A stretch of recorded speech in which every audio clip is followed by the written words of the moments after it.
Carl Jung. On the Psychology of Religion and the Religious Function. Introduction to the Religious and Psychological Problems of Alchemy. For the reader familiar with analytical psychology, there is no need of any introductory remarks to the subject of the following study.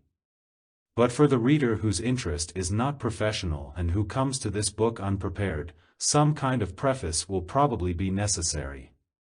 The concepts of alchemy and the individuation process are matters that seem to lie very far apart, so that the imagination finds it impossible at first to conceive of any bridge between them. To this reader I owe an explanation, more particularly as I have had one or two experiences since the publication of my recent lectures which lead me to infer a certain bewilderment in my critics. What I now have to put forward as regards the nature of the human psyche is based first and foremost on my observations of people. It has been objected that these observations deal with experiences that are either unknown or barely accessible. It is a remarkable fact, which we come across again and again, that absolutely everybody, even the most unqualified layman, thinks he knows all about psychology as though the psyche were something that enjoyed the most universal understanding. But anyone who really knows the human psyche will agree with me when I say that it is one of the darkest and most mysterious regions of our experience. There is no end to what can be learned in this field. Hardly a day passes in my practice but I come across something new and unexpected. True enough, my experiences are not commonplaces lying on the surface of life. They are, however, within easy reach of every psychotherapist working in this particular field. It is therefore rather absurd, to say the least, that ignorance of the experiences I have to offer should be twisted into an accusation against me. I do not hold myself responsible for the shortcomings in the lay public's knowledge of psychology. There is in the analytical process, that is to say in the dialectical discussion between the conscious mind and the unconscious, a development or an advance towards some goal or end, the perplexing nature of which has engaged my attention for many years. Psychological treatment may come to an end at any stage in the development without one's always or necessarily having the feeling that a goal has also been reached. Typical and temporary terminations may occur, 1. After receiving a piece of good advice, 2. After making a fairly complete but nevertheless adequate confession, 3. After having recognized some hitherto unconscious but essential psychic content whose realization gives a new impetus to one's life and activity, 4. After a hard-won separation from the childhood psyche, 5. After having worked out a new and rational mode of adaptation to perhaps difficult or unusual circumstances and surroundings. 6. After the disappearance of painful symptoms. 7. After some positive turn of fortune such as an examination, engagement, marriage, divorce, change of profession, etc. 8. After having found one's way back to the church or creed to which one previously belonged, or after a conversion. And finally, 9. After having begun to build up a practical philosophy of life, a philosophy in the classical sense of the word. Although the list could admit of many more modifications and additions, it ought to define by and large the main situations in which the analytical or psychotherapeutic process reaches a temporary or sometimes even a definitive end. Experience shows, however, that there is a relatively large number of patients for whom the outward termination of work with the doctor is far from denoting the end of the analytical process. It is rather the case that the dialectical discussion with the unconscious still continues, and follows much the same course as it does with those who have not given up their work with the doctor. Occasionally one meets such patients again after several years and hears the often highly remarkable account of their subsequent development. It was experiences of this kind which first confirmed me in my belief that there is in the psyche a process that seeks its own goal independently of external factors, and which freed me from the worrying feeling that I myself might be the sole cause of an unreal, and perhaps unnatural, process in the psyche of the patient. This apprehension was not altogether misplaced inasmuch as no amount of argument based on any of the 9 categories mentioned above, not even a religious conversion or the most startling removal of neurotic symptoms, can persuade certain patients to give up their analytical work. It was these cases that finally convinced me that the treatment of neurosis opens up a problem which goes far beyond purely medical considerations and to which medical knowledge alone cannot hope to do justice. Although the early days of analysis now lie nearly half a century behind us, with their pseudo-biological interpretations and their depreciation of the whole process of psychic development, memories die hard and people are still very fond of describing a lengthy analysis as running away from life, unresolved transference, autoeroticism, and by other equally unpleasant epithets. But since there are two sides to everything, it is legitimate to condemn this so-called hanging on as negative to life only if it can be shown that it really does contain nothing positive. The very understandable impatience felt by the doctor does not prove anything in itself.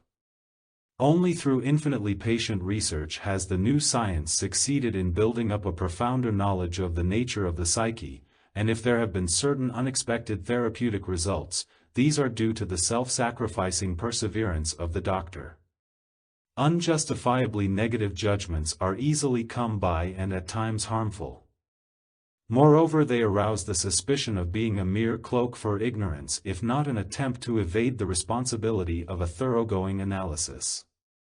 For since the analytical work must inevitably lead sooner or later to a fundamental discussion between I and you and I on a plane stripped of all human pretenses, it is very likely, indeed it is almost certain, that not only the patient but the doctor as well will find the situation getting under his skin. Nobody can meddle with fire or poison without being affected in some vulnerable spot, for the true physician does not stand outside his work but is always in the thick of it. This hanging on, as it is called, may be something undesired by both parties, something incomprehensible and even unendurable, without necessarily being negative to life. On the contrary, it can easily be a positive hanging on, which, although it constitutes an apparently insurmountable obstacle, represents just for that reason a unique situation that demands the maximum effort and therefore enlists the energies of the whole man. In fact, one could say that while the patient is unconsciously and unswervingly seeking the solution to some ultimately insoluble problem, the art and technique of the doctor are doing their best to help him towards it. Ars totum requiret hominum, exclaims an old alchemist. It is just this homo totus whom we seek. The labors of the doctor as well as the quest of the patient are directed towards that hidden and as yet unmanifest, whole man, who is at once the greater and the future man. But the right way to wholeness is made up, unfortunately, of fateful detours and wrong turnings. It is a longissima via, not straight but snake-like, a path that unites the opposites in the manner of the guiding caduceus, a path whose labyrinthine twists and turns are not lacking in terrors. It is on this longissima via that we meet with those experiences which are said to be inaccessible. Their inaccessibility really consists in the fact that they cost us an enormous amount of effort, they demand the very thing we most fear, namely the wholeness, which we talk about so glibly and which lends itself to endless theorizing, though in actual life we give it the widest possible berth. It is infinitely more popular to go in for compartment psychology, where the left-hand pigeonhole does not know what is in the right. I am afraid that we cannot hold the unconsciousness and impotence of the individual entirely responsible for this state of affairs. It is due also to the general psychological education of the European. Not only is this education the proper concern of the ruling religions, it belongs to their very nature, for religion excels all rationalistic systems in that it alone relates to the outer and inner man in equal degree. We can accuse Christianity of arrested development if we are determined to excuse our own shortcomings, but I do not wish to make the mistake of blaming religion for something that is due mainly to human incompetence. I am speaking therefore not of the deepest and best understanding of Christianity but of the superficialities and disastrous misunderstandings that are plain for all to see.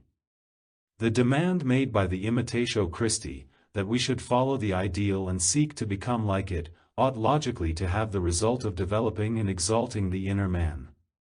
In actual fact, however, the ideal has been turned by superficial and formalistically minded believers into an external object of worship, and it is precisely this veneration for the object that prevents it from reaching down into the depths of the psyche and giving the latter a wholeness in keeping with the ideal. Accordingly, the divine mediator stands outside as an image, while man remains fragmentary and untouched in the deepest part of him. Christ can indeed be imitated even to the point of stigmatization without the imitator coming anywhere near the ideal or its meaning. For it is not a question of an imitation that leaves a man unchanged and makes him into a mere artifact, but of realizing the ideal on one's own account, Deo concedent, in one's own individual life. We must not forget, however, that even a mistaken imitation may sometimes involve a tremendous moral effort which has all the merits of a total surrender to some supreme value, even though the real goal may never be reached and the value is represented externally. It is conceivable that by virtue of this total effort a man may even catch a fleeting glimpse of his wholeness, accompanied by the feeling of grace that always characterizes this experience. The mistaken idea of a merely outward imitatio Christi is further exacerbated by a typically European prejudice which distinguishes the Western attitude from the Eastern. Western man is held in thrall by the 10,000 things, he sees only particulars, he is ego-bound and thing-bound, and unaware of the deep root of all being. Eastern man, on the other hand, experiences the world of particulars, and even his own ego, like a dream. He is rooted essentially in the ground, which attracts him so powerfully that his relations with the world are relativized to a degree that is often incomprehensible to us.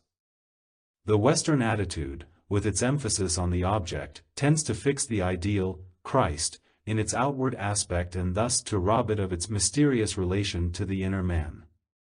It is this prejudice, for instance, which impels the Protestant interpreters of the Bible to interpret, referring to the kingdom of God, as, among you, instead of, within you. I do not mean to say anything about the validity of the Western attitude, we are sufficiently convinced of its rightness. But if we try to come to a real understanding of Eastern man, as the psychologist must, we find it hard to rid ourselves of certain misgivings.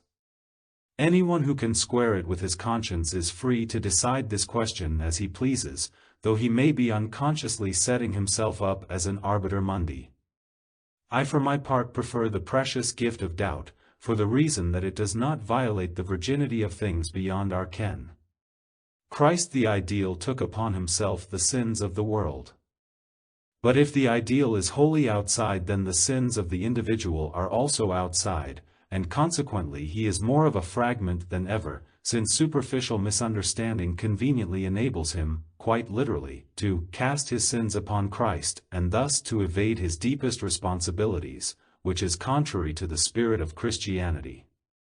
Such formalism and laxity were not only one of the prime causes of the Reformation, they are also present within the body of Protestantism. If the supreme value, Christ, and the supreme negation, sin, are outside, then the soul is void, its highest and lowest are missing. The Eastern attitude, more particularly the Indian, is the other way about, everything, highest and lowest, is in the transcendental subject. Accordingly, the significance of the Atman, the self, is heightened beyond all bounds. But with Western man the value of the self sinks to zero. Hence the universal depreciation of the soul in the West. Whoever speaks of the reality of the soul or psyche is accused of psychologism. Psychology is spoken of as it were only psychology and nothing else. The notion that there can be psychic factors which correspond to divine figures is regarded as a devaluation of the latter. It smacks of blasphemy to think that a religious experience is a psychic process, for, so it is argued, a religious experience is not only psychological. Anything psychic is only nature, and therefore, people think, nothing religious can come out of it. At the same time, such critics never hesitate to derive all religions, with the exception of their own, from the nature of the psyche. It is a telling fact that two theological reviewers of my book Psychology and Religion, one of them Catholic, the other Protestant, assiduously overlooked my demonstration of the psychic origin of religious phenomena. Faced with this situation, we must really ask, how do we know so much about the psyche that we can say, only psychic? For this is how Western man, whose soul is evidently of little worth, speaks and thinks. If much were in his soul he would speak of it with reverence. But since he does not do so, we can only conclude that there is nothing of value in it. Not that this is necessarily so always and everywhere, but only with people who put nothing into their souls and have all God outside. A little more Meister Eckhart would be a very good thing sometimes. An exclusively religious projection may rob the soul of its values so that through sheer inaction it becomes incapable of further development and gets stuck in an unconscious state. At the same time it falls victim to the delusion that the cause of all misfortune lies outside, and people no longer stop to ask themselves how far it is their own doing. So insignificant does the soul seem that it is regarded as hardly capable of evil, much less of good. But if the soul no longer has any part to play, religious life congeals into externals and formalities. However we may picture the relationship between God and soul, one thing is certain, that the soul cannot be nothing but. On the contrary, it has the dignity of an entity endowed with consciousness of a relationship to deity. Even if it were only the relationship of a drop of water to the sea, that sea would not exist but for the multitude of drops. The immortality of the soul insisted upon by dogma exalts it above the transitoriness of mortal man and causes it to partake of some supernatural quality.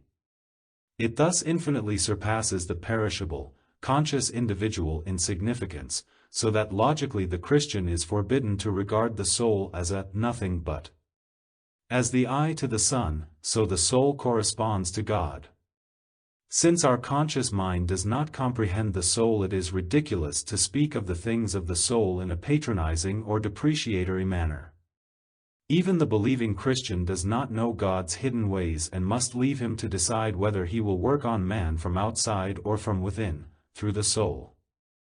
So the believer should not boggle at the fact that there are somnia deo missa, dreams sent by God, and illuminations of the soul which cannot be traced back to any external causes.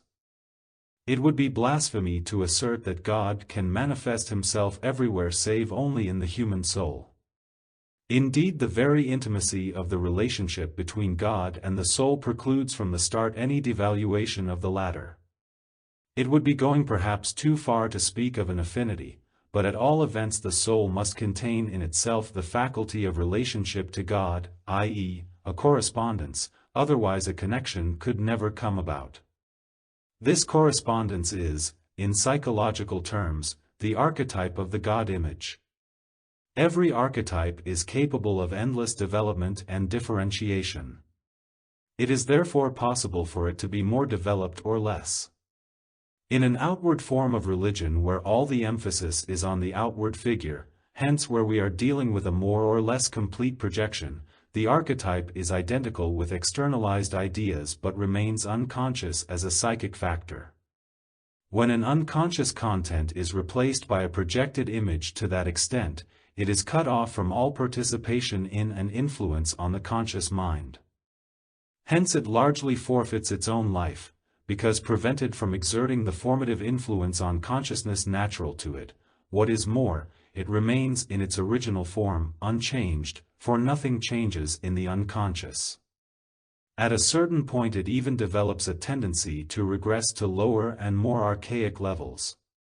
It may easily happen, therefore, that a Christian who believes in all the sacred figures is still undeveloped and unchanged in his inmost soul because he has all God outside and does not experience him in the soul. His deciding motives, his ruling interests and impulses, do not spring from the sphere of Christianity but from the unconscious and undeveloped psyche, which is as pagan and archaic as ever. Not the individual alone but the sum total of individual lives in a nation proves the truth of this contention. The great events of our world as planned and executed by man do not breathe the spirit of Christianity but rather of unadorned paganism. These things originate in a psychic condition that has remained archaic and has not been even remotely touched by Christianity. The Church assumes, not altogether without reason, that the fact of semel credidis, having once believed, leaves certain traces behind it, but of these traces nothing is to be seen in the broad march of events. Christian civilization has proved hollow to a terrifying degree. It is all veneer, but the inner man has remained untouched and therefore unchanged. His soul is out of key with his external beliefs. In his soul the Christian has not kept pace with external developments. Yes, everything is to be found outside, in image and in word, in church and Bible, but never inside. Inside reign the archaic gods, supreme as of old, that is to say the inner correspondence with the outer God image is undeveloped for lack of psychological culture and has therefore got stuck in heathenism. Christian education has done all that is humanly possible, but it has not been enough. Too few people have experienced the divine image as the innermost possession of their own souls. Christ only meets them from without, never from within the soul. That is why dark paganism still reigns there, a paganism which, now in a form so blatant that it can no longer be denied and now in all too threadbare disguise, is swamping the world of so-called Christian civilization. With the methods employed hitherto we have not succeeded in Christianizing the soul to the point where even the most elementary demands of Christian ethics can exert any decisive influence on the main concerns of the Christian European. The Christian missionary may preach the gospel to the poor naked heathen, but the spiritual heathen who populate Europe have as yet heard nothing of Christianity. Christianity must indeed begin again from the very beginning if it is to meet its high educative task. So long as religion is only faith and outward form, and the religious function is not experienced in our own souls, nothing of any importance has happened. It has yet to be understood that the mysterium magnum is not only an actuality but is first and foremost rooted in the human psyche. The man who does not know this from his own experience may be a most learned theologian, but he has no idea of religion and still less of education. Yet when I point out that the soul possesses by nature a religious function, and when I stipulate that it is the prime task of all education, of adults, to convey the archetype of the God image, or its emanations and effects, to the conscious mind, then it is precisely the theologian who seizes me by the arm and accuses me of psychologism. But were it not a fact of experience that supreme values reside in the soul, quite apart from the who is also there, psychology would not interest me in the least, for the soul would then be nothing but a miserable vapor. I know, however, from hundredfold experience that it is nothing of the sort, but on the contrary contains the equivalence of everything that has been formulated in dogma and a good deal more, which is just what enables it to be an eye destined to behold the light. This requires limitless range and unfathomable depth of vision. I have been accused of deifying the soul. Not I but God himself has deified it.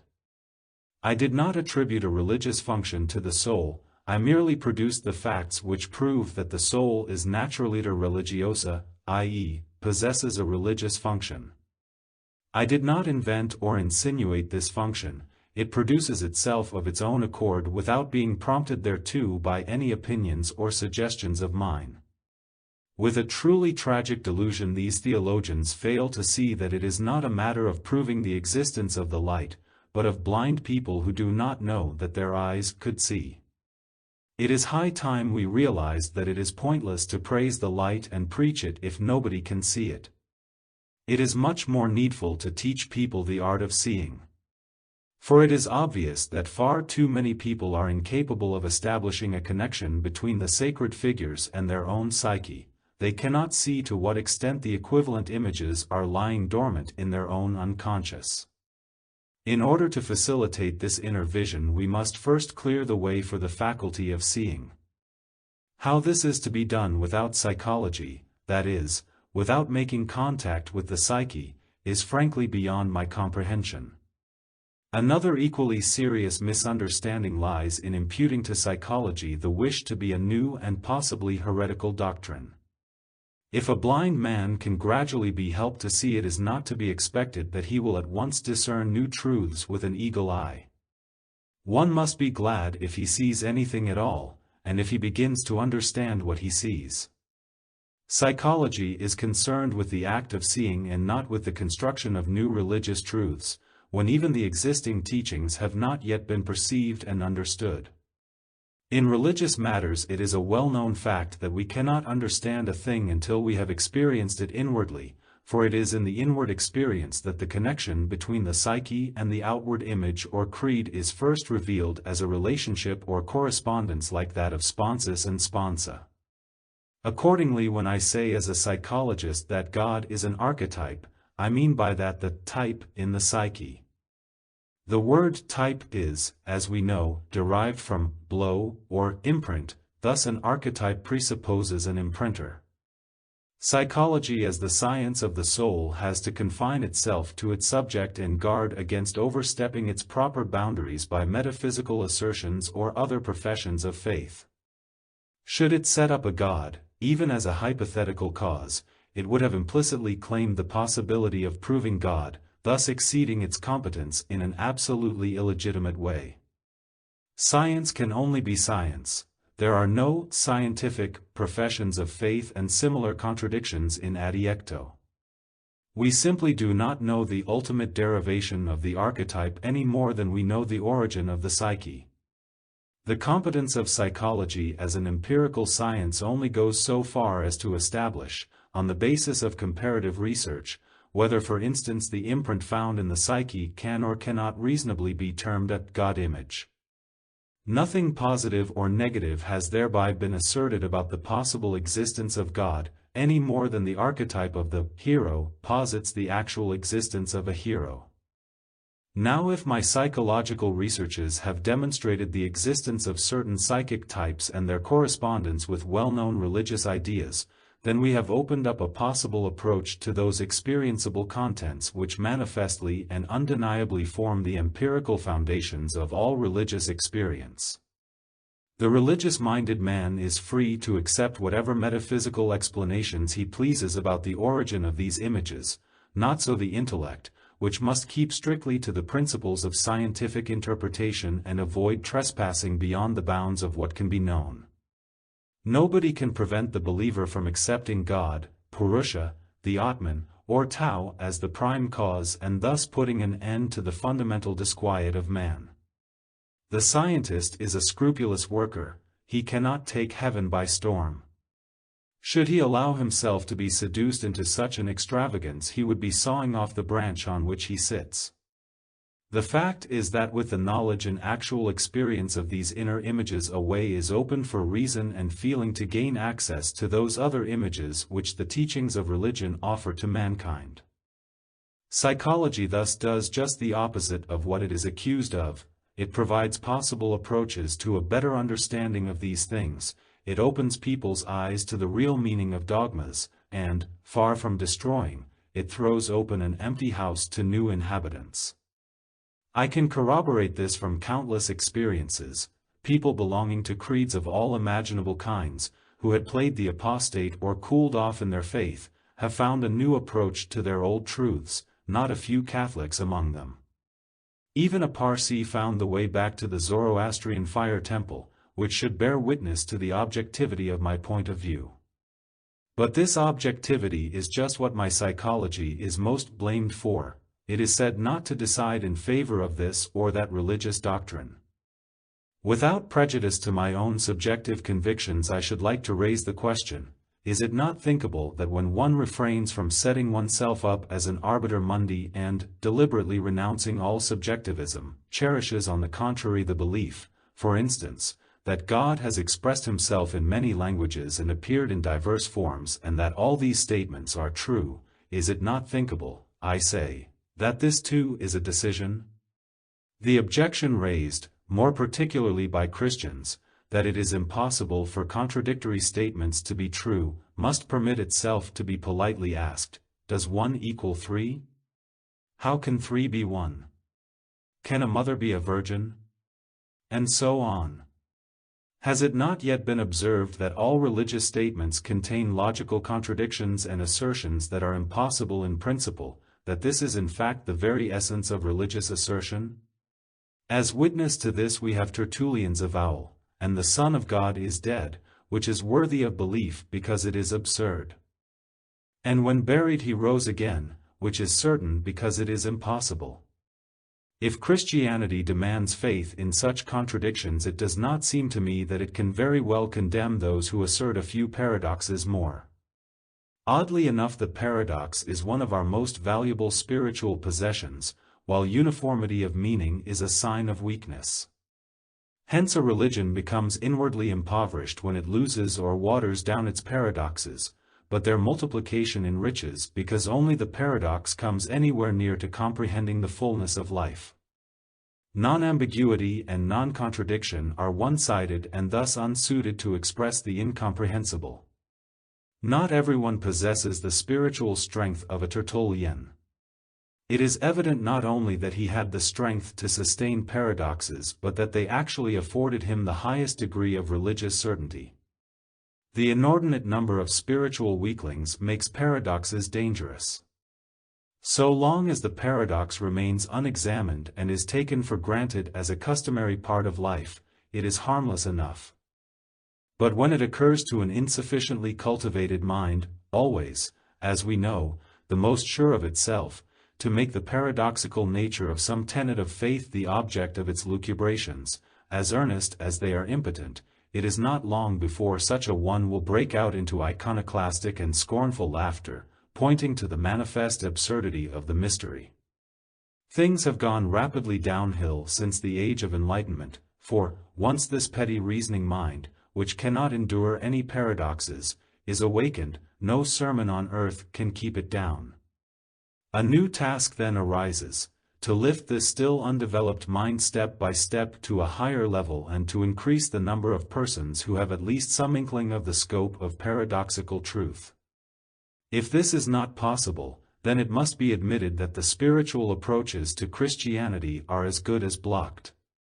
We simply do not understand any more what is meant by the paradoxes contained in dogma, and the more external our understanding of them becomes, the more we are affronted by their irrationality, until finally they become completely obsolete, curious relics of the past. The man who is stricken in this way cannot estimate the extent of his spiritual loss, because he has never experienced the sacred images as his inmost possession and has never realized their kinship with his own psychic structure. But it is just this indispensable knowledge that the psychology of the unconscious can give him, and its scientific objectivity is of the greatest value here. Were psychology bound to a creed, it would not and could not allow the unconscious of the individual that free play which is the basic condition for the production of archetypes. It is precisely the spontaneity of archetypal contents that convinces, whereas any prejudiced intervention is a bar to genuine experience. If the theologian really believes in the almighty power of God on the one hand and in the validity of dogma on the other, why then does he not trust God to speak in the soul? Why this fear of psychology? Or is, in complete contradiction to dogma, the soul itself a hell from which only demons gibber? Even if this were really so, it would not be any the less convincing, for as we all know, the horrified perception of the reality of evil has led to at least as many conversions as the experience of good. The archetypes of the unconscious can be shown empirically to be the equivalents of religious dogmas. In the hermeneutic language of the Fathers, the Church possesses a rich store of analogies with the individual and spontaneous products to be found in psychology. What the unconscious expresses is far from being merely arbitrary or opinionated, it is something that happens to be just so, as is the case with every other natural being. It stands to reason that the expressions of the unconscious are natural and not formulated dogmatically. They are exactly like the patristic allegories which draw the whole of nature into the orbit of their amplifications. If these present us with some astonishing allegorii Christi, we find much the same sort of thing in the psychology of the unconscious. The only difference is that the patristic allegory ad Christum spectat refers to Christ, whereas the psychic archetype is simply itself and can therefore be interpreted according to time, place, and milieu. In the West, the archetype is filled out with the dogmatic figure of Christ, in the East, with Purusha, the Atman, Hiranyagarbha, the Buddha, and so on. The religious point of view, understandably enough, puts the accent on the imprinter, whereas scientific psychology emphasizes the typos, the imprint, the only thing it can understand. The religious point of view understands the imprint as the working of an imprinter, the scientific point of view understands it as the symbol of an unknown and incomprehensible content. Since the typos is less definite and more variegated than any of the figures postulated by religion, psychology is compelled by its empirical material to express the typos by means of a terminology not bound by time, place, or milieu. If, for example, the typos agreed in every detail with the dogmatic figure of Christ, and if it contained no determinant that went beyond that figure, we would be bound to regard the typos as at least a faithful copy of the dogmatic figure, and to name it accordingly. The typos would then coincide with Christ. But as experience shows, this is not the case, seeing that the unconscious, like the allegories employed by the Church Fathers, produces countless other determinants that are not explicitly contained in the dogmatic formula, that is to say, non-Christian figures such as those mentioned above are included in the typos. But neither do these figures comply with the indeterminate nature of the archetype.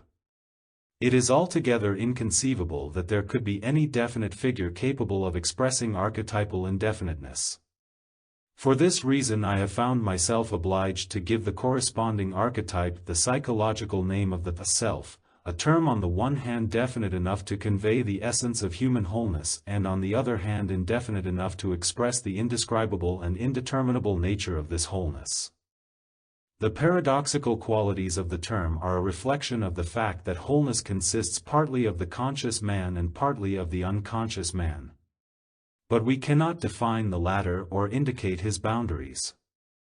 Hence in its scientific usage the term self refers neither to Christ nor to the Buddha but to the totality of the figures that are its equivalent, and each of these figures is a symbol of the self. This mode of expression is an intellectual necessity in scientific psychology and in no sense denotes a transcendental prejudice. On the contrary, as we have said before, this objective attitude enables one man to decide in favor of the determinate Christ, another in favor of the Buddha, and so on. Those who are irritated by this objectivity should reflect that science is quite impossible without it. Consequently, by denying psychology the right to objectivity, they are making an untimely attempt to extinguish the lifelight of a science. Even if such a preposterous attempt were to succeed, it would only widen the already catastrophic gulf between the secular mind on the one hand and church and religion on the other. It is quite understandable for a science to concentrate more or less exclusively on its subject, indeed, that is its absolute raison d'être. Since the concept of the self is of central interest in psychology, the latter naturally thinks along lines diametrically opposed to theology. For psychology the religious figures point to the self, whereas for theology the self points to its, theology's, own central figure. In other words, theology might possibly take the psychological self as an allegory of Christ.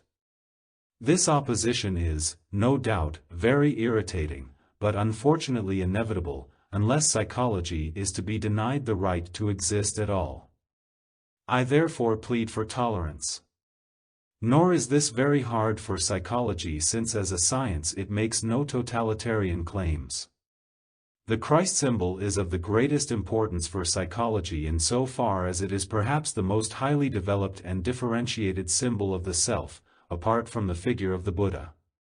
We can see this from the scope and substance of all the pronouncements that have been made about Christ. They agree with the psychological phenomenology of the self in unusually high degree, although they do not include all aspects of this archetype. The almost limitless range of the self might be deemed a disadvantage as compared with the definiteness of a religious figure, but it is by no means the task of science to pass value judgments. Not only is the self indefinite but, paradoxically enough, it also includes the quality of definiteness and even of uniqueness.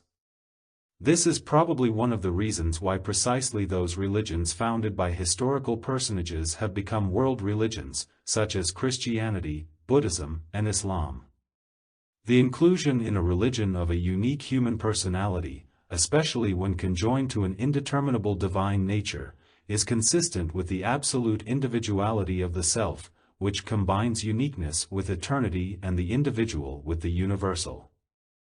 The self is a union of opposites par excellence, and this is where it differs essentially from the Christ symbol.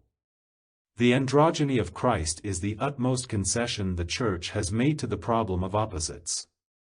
The opposition between light and good on the one hand and darkness and evil on the other is left in a state of open conflict, since Christ simply represents good, and his counterpart the devil, evil. This opposition is the real-world problem, which at present is still unsolved. The self, however, is absolutely paradoxical in that it represents in every respect thesis and antithesis, and at the same time synthesis. Psychological proofs of this assertion abound, though it is impossible for me to quote them here in extenso. I would refer the knowledgeable reader to the symbolism of the mandala. Once the exploration of the unconscious has led the conscious mind to an experience of the archetype, the individual is confronted with the abysmal contradictions of human nature, and this confrontation in turn leads to the possibility of a direct experience of light and darkness, of Christ and the devil. For better or worse, there is only a bare possibility of this, and not a guarantee, for experiences of this kind cannot of necessity be induced by any human means.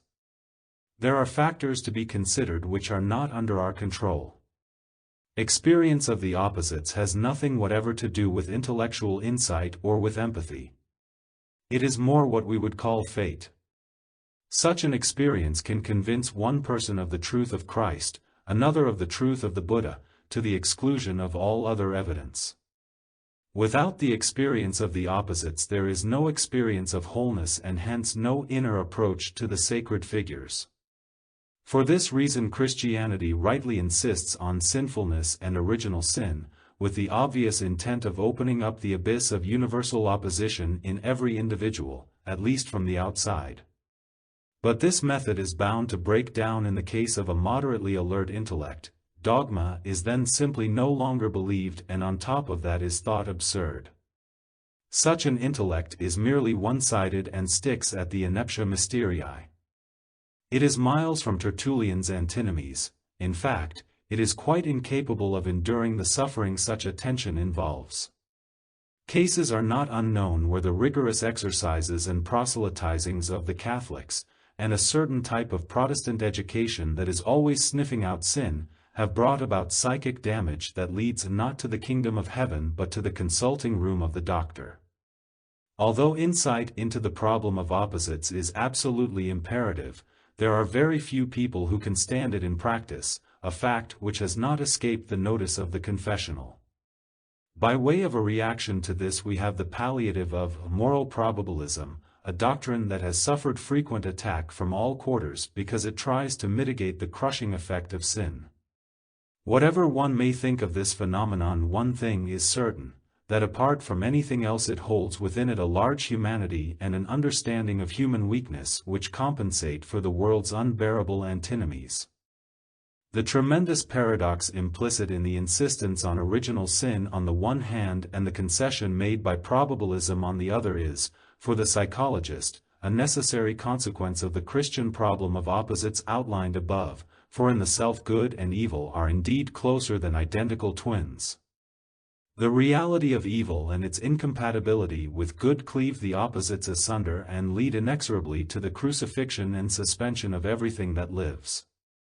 Since the soul is by nature Christian, this result is bound to come as infallibly as it did in the life of Jesus. We all have to be crucified with Christ, i.e., suspended in a moral suffering equivalent to veritable crucifixion. In practice this is only possible up to a point, and apart from that is so unbearable and inimical to life that the ordinary human being can afford to get into such a state only occasionally, in fact as seldom as possible. For how could he remain ordinary in face of such suffering? A more or less probabilistic attitude to the problem of evil is therefore unavoidable.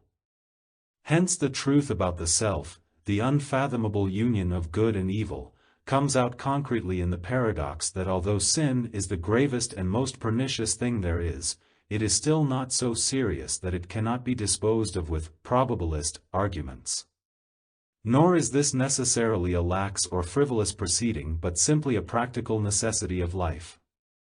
The confessional proceeds like life itself, which successfully struggles against being engulfed in an irreconcilable contradiction. Note that at the same time the conflict remains in full force, as is once more consistent with the antinomial character of the self, which is itself both conflict and unity.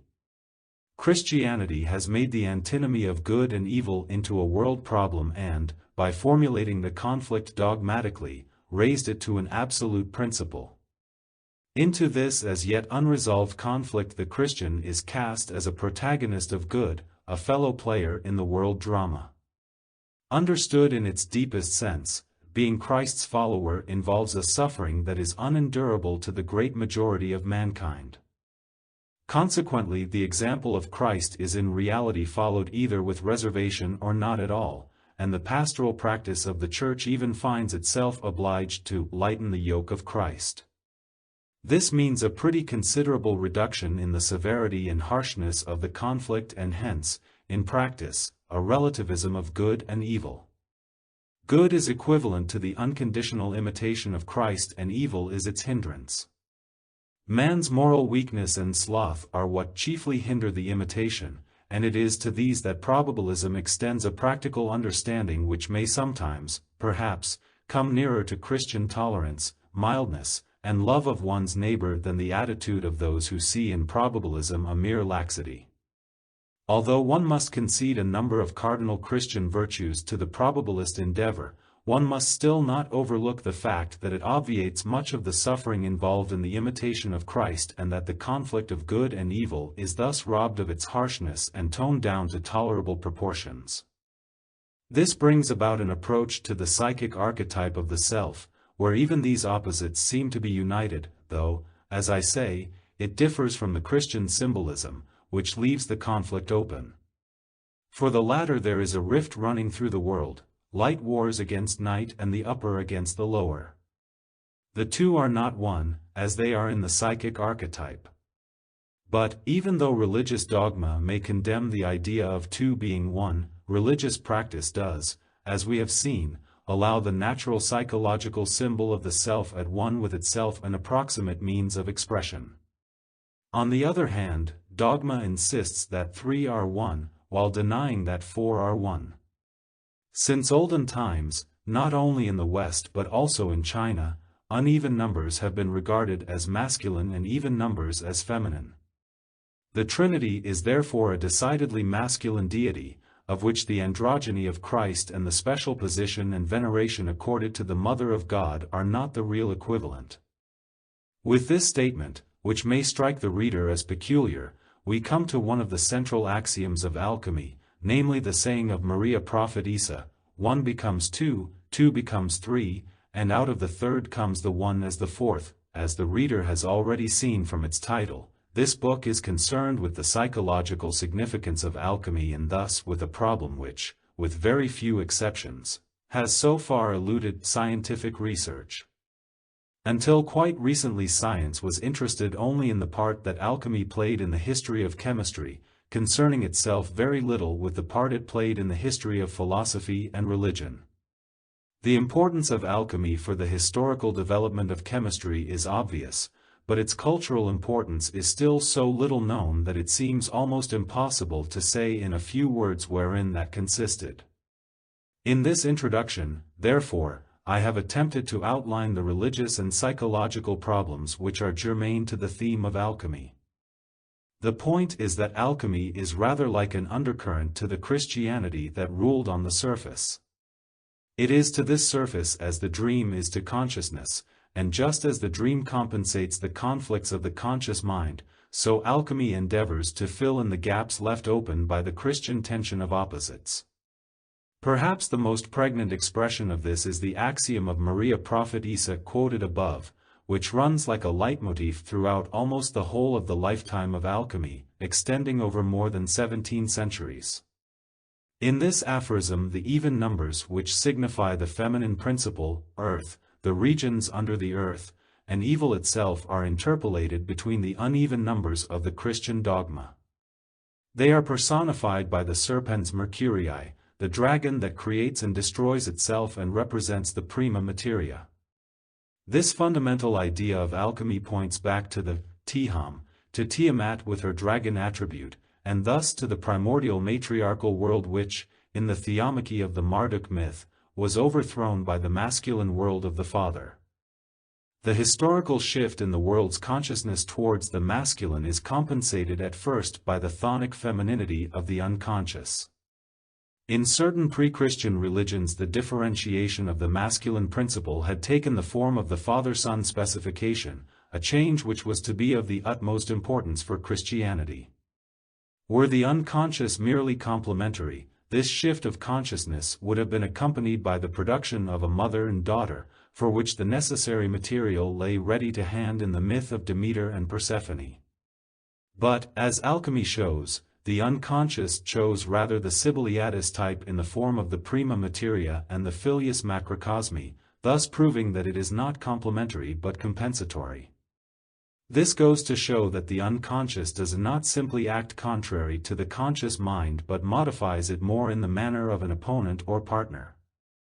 The son type does not call up a daughter as a complementary image from the depths of the chthonic unconscious, it calls up another son. This remarkable fact would seem to be connected with the incarnation in our earthly human nature of a purely spiritual God, brought about by the Holy Ghost impregnating the womb of the Blessed Virgin. Thus the higher, the spiritual, the masculine inclines to the lower, the earthly, the feminine, and accordingly, the mother, who was anterior to the world of the Father, accommodates herself to the masculine principle and, with the aid of the human spirit, alchemy or the philosophy, produces a son, not the antithesis of Christ but rather his chthonic counterpart, not a divine man but a fabulous being conforming to the nature of the primordial mother. And just as the redemption of man the microcosm is the task of the upper son, so the lower son has the function of a solvitor macrocosmi. This, in brief, is the drama that was played out in the obscurities of alchemy.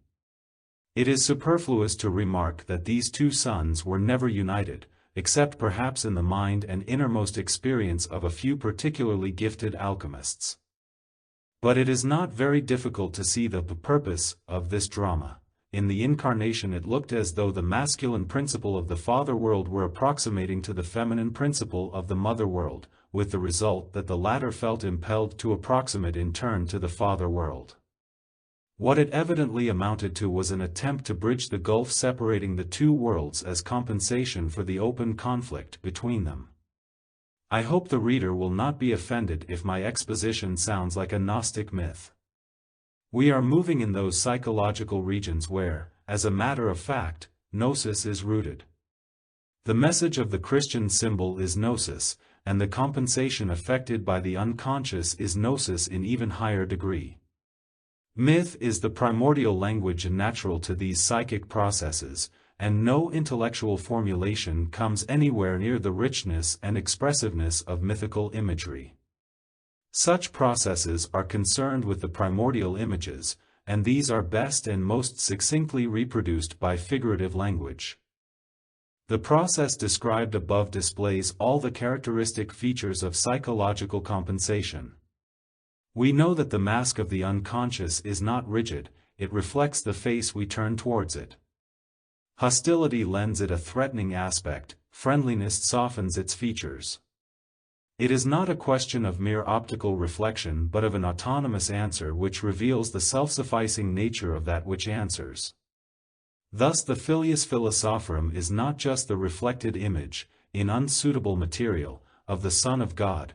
On the contrary, this son of Tiamat reflects the features of the primordial maternal figure.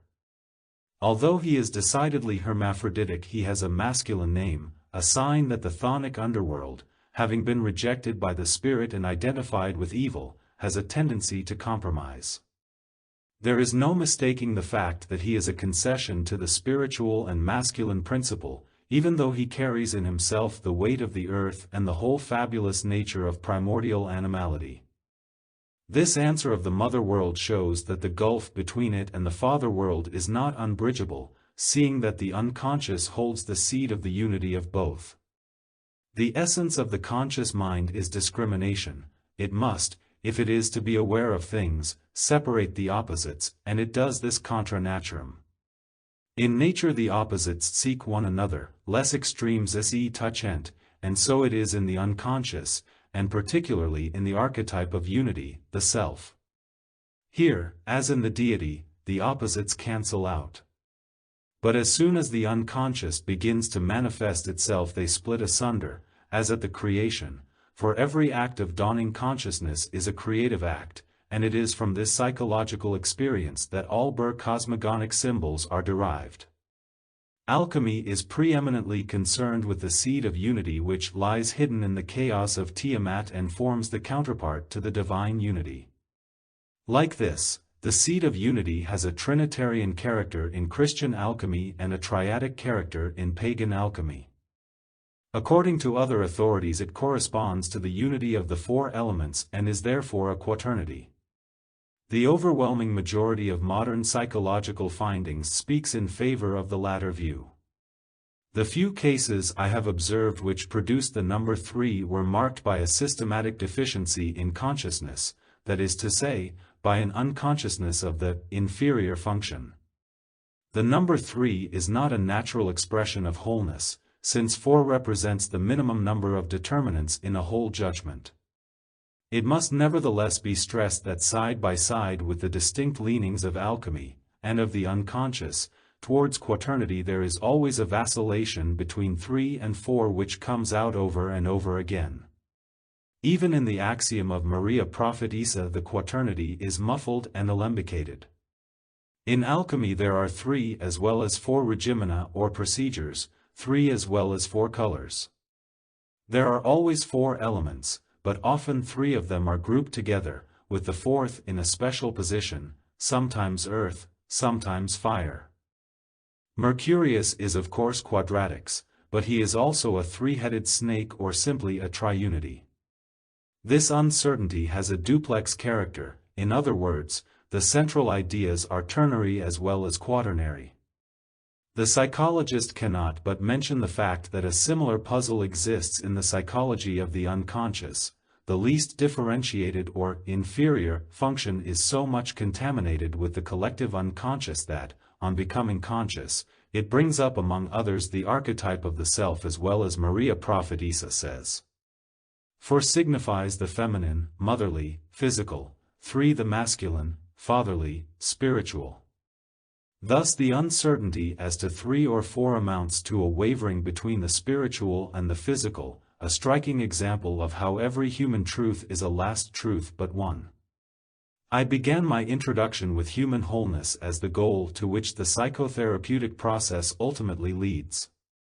This question is inextricably bound up with one's philosophical or religious assumptions. Even when, as frequently happens, the patient believes himself to be quite unprejudiced in this respect, the assumptions underlying his thought, mode of life, morale, and language are historically conditioned down to the last detail, a fact of which he is often kept unconscious by lack of education combined with lack of self-criticism. The analysis of his situation will therefore lead sooner or later to a clarification of his general spiritual background going far beyond his personal determinants, and this brings up the problems I have attempted to sketch in the preceding pages. This phase of the process is marked by the production of symbols of unity, the so-called mandalas, which occur either in dreams or in the form of concrete visual impressions, often as the most obvious compensation of the contradictions and conflicts of the conscious situation. It would hardly be correct to say that the gaping rift in the Christian order of things is responsible for this, since it is easy to show that Christian symbolism is particularly concerned with healing, or attempting to heal, this very wound. It would be more correct to take the open conflict as a symptom of the psychic situation of Western man, and to deplore his inability to assimilate the whole range of the Christian symbol. As a doctor, I cannot demand anything of my patients in this respect, also I lack the Church's means of grace. Consequently, I am faced with the task of taking the only path open to me, the archetypal images, which in a certain sense correspond to the dogmatic images, must be brought into consciousness. At the same time, I must leave my patient to decide in accordance with his assumptions, his spiritual maturity, his education, origins, and temperament, so far as this is possible without serious conflicts. As a doctor, it is my task to help the patient to cope with life. I cannot presume to pass judgment on his final decisions, because I know from experience that all coercion, be it suggestion, insinuation, or any other method of persuasion, ultimately proves to be nothing but an obstacle to the highest and most decisive experience of all, which is to be alone with his own self, or whatever else one chooses to call the objectivity of the psyche. The patient must be alone if he is to find out what it is that supports him when he can no longer support himself. Only this experience can give him an indestructible foundation. I would be only too delighted to leave this anything but easy task to the theologian, were it not that it is just from the theologian that many of my patients come.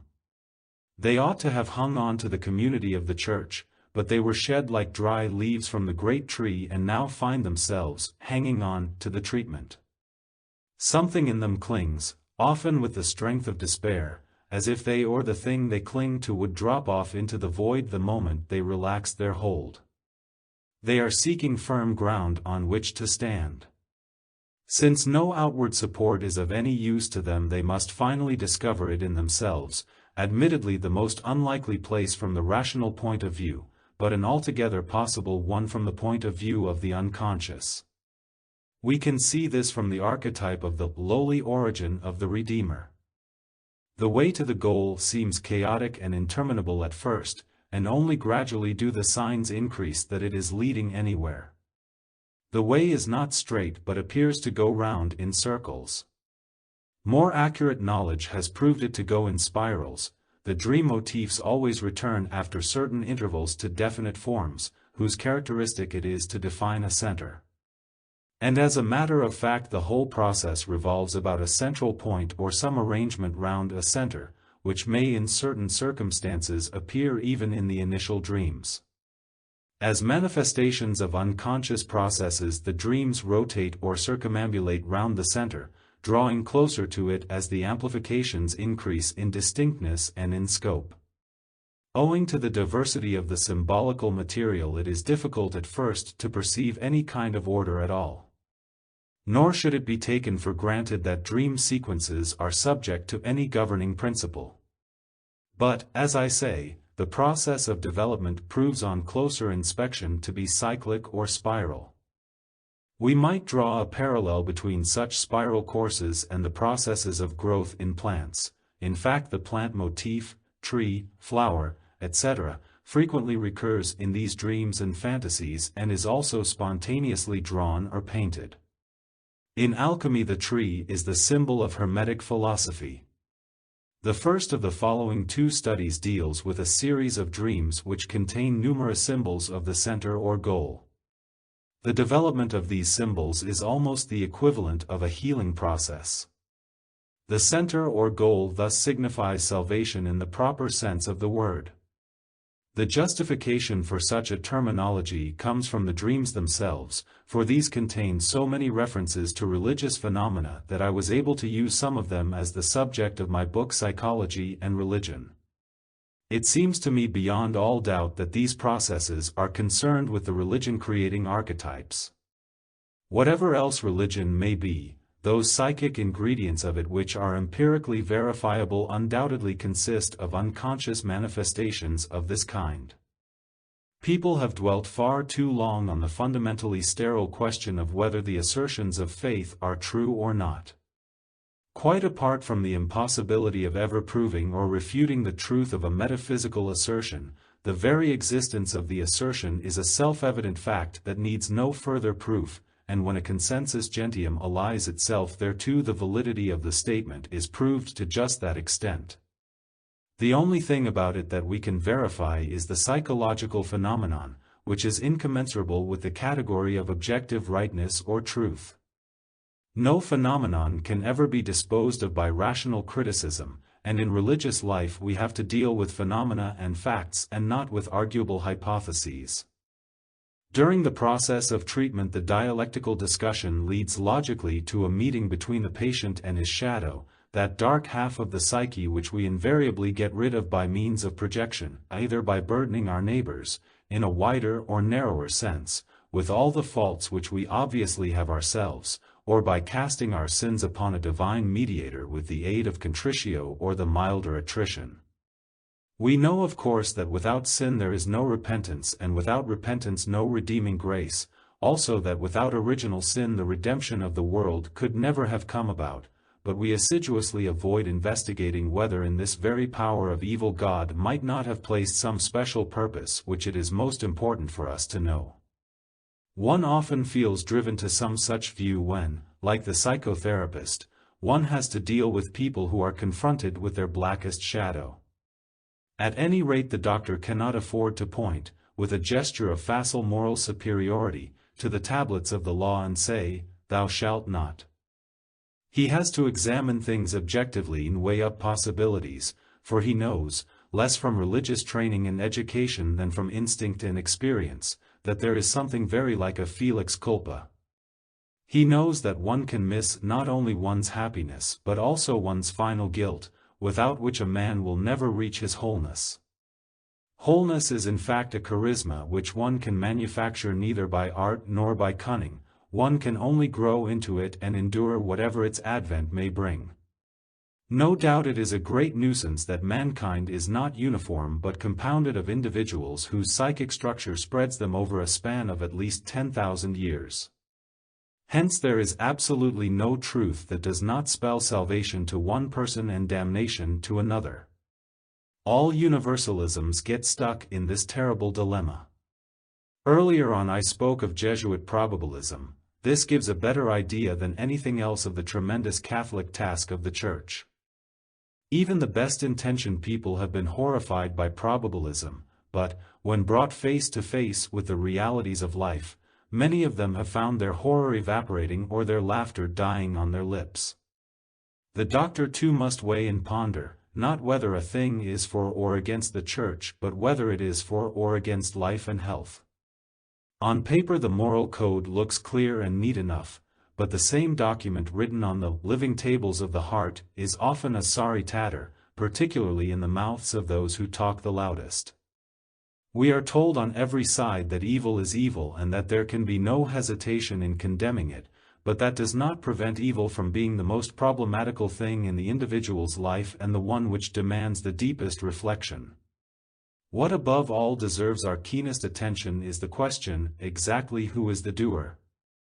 For the answer to this question ultimately decides the value of the deed. It is true that society attaches greater importance at first to what is done, because it is immediately obvious. But in the long run the right deed in the hands of the wrong man will also have a disastrous effect. No one who is far-sighted will allow himself to be hoodwinked by the right deed of the wrong man, any more than by the wrong deed of the right man. Hence the psychotherapist must fix his eye not on what is done but on how it is done, because therein is decided the whole character of the doer. Evil needs to be pondered just as much as good, for good and evil are ultimately nothing but ideal extensions and abstractions of doing, and both belong to the chiaroscuro of life. In the last resort there is no good that cannot produce evil and no evil that cannot produce good. The encounter with the dark half of the personality, or shadow, comes about of its own accord in any moderately thorough treatment. This problem is as important as that of sin in the Church. The open conflict is unavoidable and painful. I have often been asked, and what do you do about it? I do nothing. There is nothing I can do except wait, with a certain trust in God, until, out of a conflict borne with patience and fortitude, there emerges the solution destined, although I cannot foresee it, for that particular person. Not that I am passive or inactive meanwhile. I help the patient to understand all the things that the unconscious produces during the conflict. The reader may believe me that these are no ordinary products. On the contrary, they are among the most significant things that have ever engaged my attention. Nor is the patient inactive. He must do the right thing, and do it with all his might, in order to prevent the pressure of evil from becoming too powerful in him. He needs justification by works, for justification by faith alone has remained an empty sound for him as for so many others. Faith can sometimes be a substitute for lack of experience. In these cases what is needed is real work. Christ espoused the sinner and did not condemn him. The true follower of Christ will do the same, and, since one should do unto others as one would do unto oneself, one will also take the part of the sinner who is oneself. And as little as we would accuse Christ of fraternizing with evil, so little should we reproach ourselves that to love the sinner who is oneself is to make a pact with the devil. Love makes a man better, hate makes him worse, even when that man is oneself.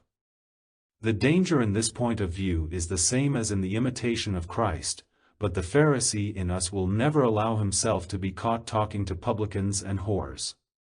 I must emphasize, of course, that psychology invented neither Christianity nor the imitation of Christ. I wish everybody could be freed from the burden of their sins by the Church.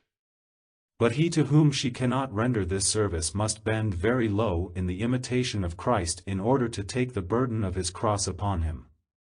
The ancients could get along with the Greek wisdom of the ages: exaggerate nothing, all good lies in right measure. But what an abyss still separates us from reason! Apart from the moral difficulty, there is another danger which is not inconsiderable and may lead to complications, particularly with individuals who are pathologically inclined. This is the fact that the contents of the personal unconscious, i.e., the shadow, are indistinguishably merged with the archetypal contents of the collective unconscious and drag the latter with them when the shadow is brought into consciousness. This may exert an uncanny influence on the conscious mind, for activated archetypes have a disagreeable effect even, or I should perhaps say, particularly, on the most cold-blooded rationalist.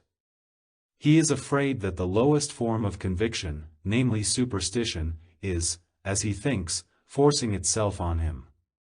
But superstition in the truest sense only appears in such people if they are pathological, not if they can keep their balance. It then takes the form of the fear of going mad, for everything that the modern mind cannot define it regards as insane. It must be admitted that the archetypal contents of the collective unconscious can often assume grotesque and horrible forms in dreams and fantasies, so that even the most hard-boiled rationalist is not immune from shattering nightmares and haunting fears. The psychological elucidation of these images, which cannot be passed over in silence or blindly ignored, leads logically into the depths of religious phenomenology. The history of religion in its widest sense, including therefore mythology, folklore, and primitive psychology, is a treasure house of archetypal forms from which the doctor can draw helpful parallels and enlightening comparisons for the purpose of calming and clarifying a consciousness that is all at sea. It is absolutely necessary to supply these fantastic images that rise up so strange and threatening before the mind's eye with some kind of context so as to make them more intelligible. Experience has shown that the best way to do this is by means of comparative mythological material. Part 2 of this volume gives a large number of such examples. The reader will be particularly struck by the numerous connections between individual dream symbolism and medieval alchemy. This is not, as one might suppose, a prerogative of the case in question, but a general fact which only struck me some 10 years ago when first I began to come to grips with the ideas and symbolism of alchemy. Part 3 contains an introduction to the symbolism of alchemy in relation to Christianity and Gnosticism. As a bare introduction, it is naturally far from being a complete exposition of this complicated and obscure subject. Indeed, most of it is concerned only with the Lapis Christ parallel. True, this parallel gives rise to a comparison between the aims of the Opus Alchemicum and the central ideas of Christianity, for both are of the utmost importance in understanding and interpreting the images that appear in dreams and in assessing their psychological effect. This has considerable bearing on the practice of psychotherapy, because more often than not it is precisely the more intelligent and cultured patients who, finding a return to the church impossible, come up against archetypal material and thus set the doctor problems which can no longer be mastered by a narrowly personalistic psychology. Nor is a mere knowledge of the psychic structure of a neurosis by any means sufficient, for once the process has reached the sphere of the collective unconscious, we are dealing with healthy material, i.e., with the universal basis of the individually varied psyche. Our understanding of these deeper layers of the psyche is helped not only by a knowledge of primitive psychology and mythology, but to an even greater extent by some familiarity with the history of our modern consciousness and the stages immediately preceding it. On the one hand, it is a child of the Church, on the other, of science, in whose beginnings very much lies hid that the Church was unable to accept, that is to say, remnants of the classical spirit and the classical feeling for nature which could not be exterminated and eventually found refuge in the natural philosophy of the Middle Ages. As the spiritus metallorum and the astrological components of destiny, the old gods of the planets lasted out many a Christian century. Whereas in the Church the increasing differentiation of ritual and dogma alienated consciousness from its natural roots in the unconscious, alchemy and astrology were ceaselessly engaged in preserving the bridge to nature, i.e., to the unconscious psyche, from decay. Astrology led the conscious mind back again and again to the knowledge of hymarmene, that is, the dependence of character and destiny on certain moments in time, and alchemy afforded numerous hooks for the projection of those archetypes which could not be fitted smoothly into the Christian process. It is true that alchemy always stood on the verge of heresy and that certain decrees leave no doubt as to the Church's attitude towards it, but on the other hand it was effectively protected by the obscurity of its symbolism, which could always be explained as harmless allegory. For many alchemists the allegorical aspect undoubtedly occupied the foreground to such an extent that they were firmly convinced that their sole concern was with chemical substances. But there were always a few for whom laboratory work was primarily a matter of symbols and their psychic effect.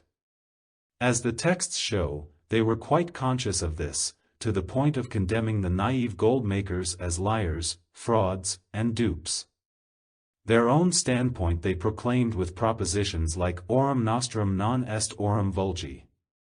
Although their labors over the retort were a serious effort to elicit the secrets of chemical transformation, it was at the same time, and often in overwhelming degree, the reflection of a parallel psychic process which could be projected all the more easily into the unknown chemistry of matter, since that process is an unconscious phenomenon of nature, just like the mysterious alteration of substances.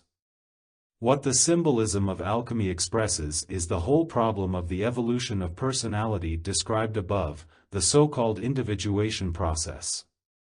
Whereas the Church's great buttress is the imitation of Christ, the alchemist, without realizing it and certainly without wanting it, easily fell victim, in the loneliness and obscure problems of his work, to the promptings and unconscious assumptions of his own mind, since, unlike the Christians, he had no clear and unmistakable models on which to rely.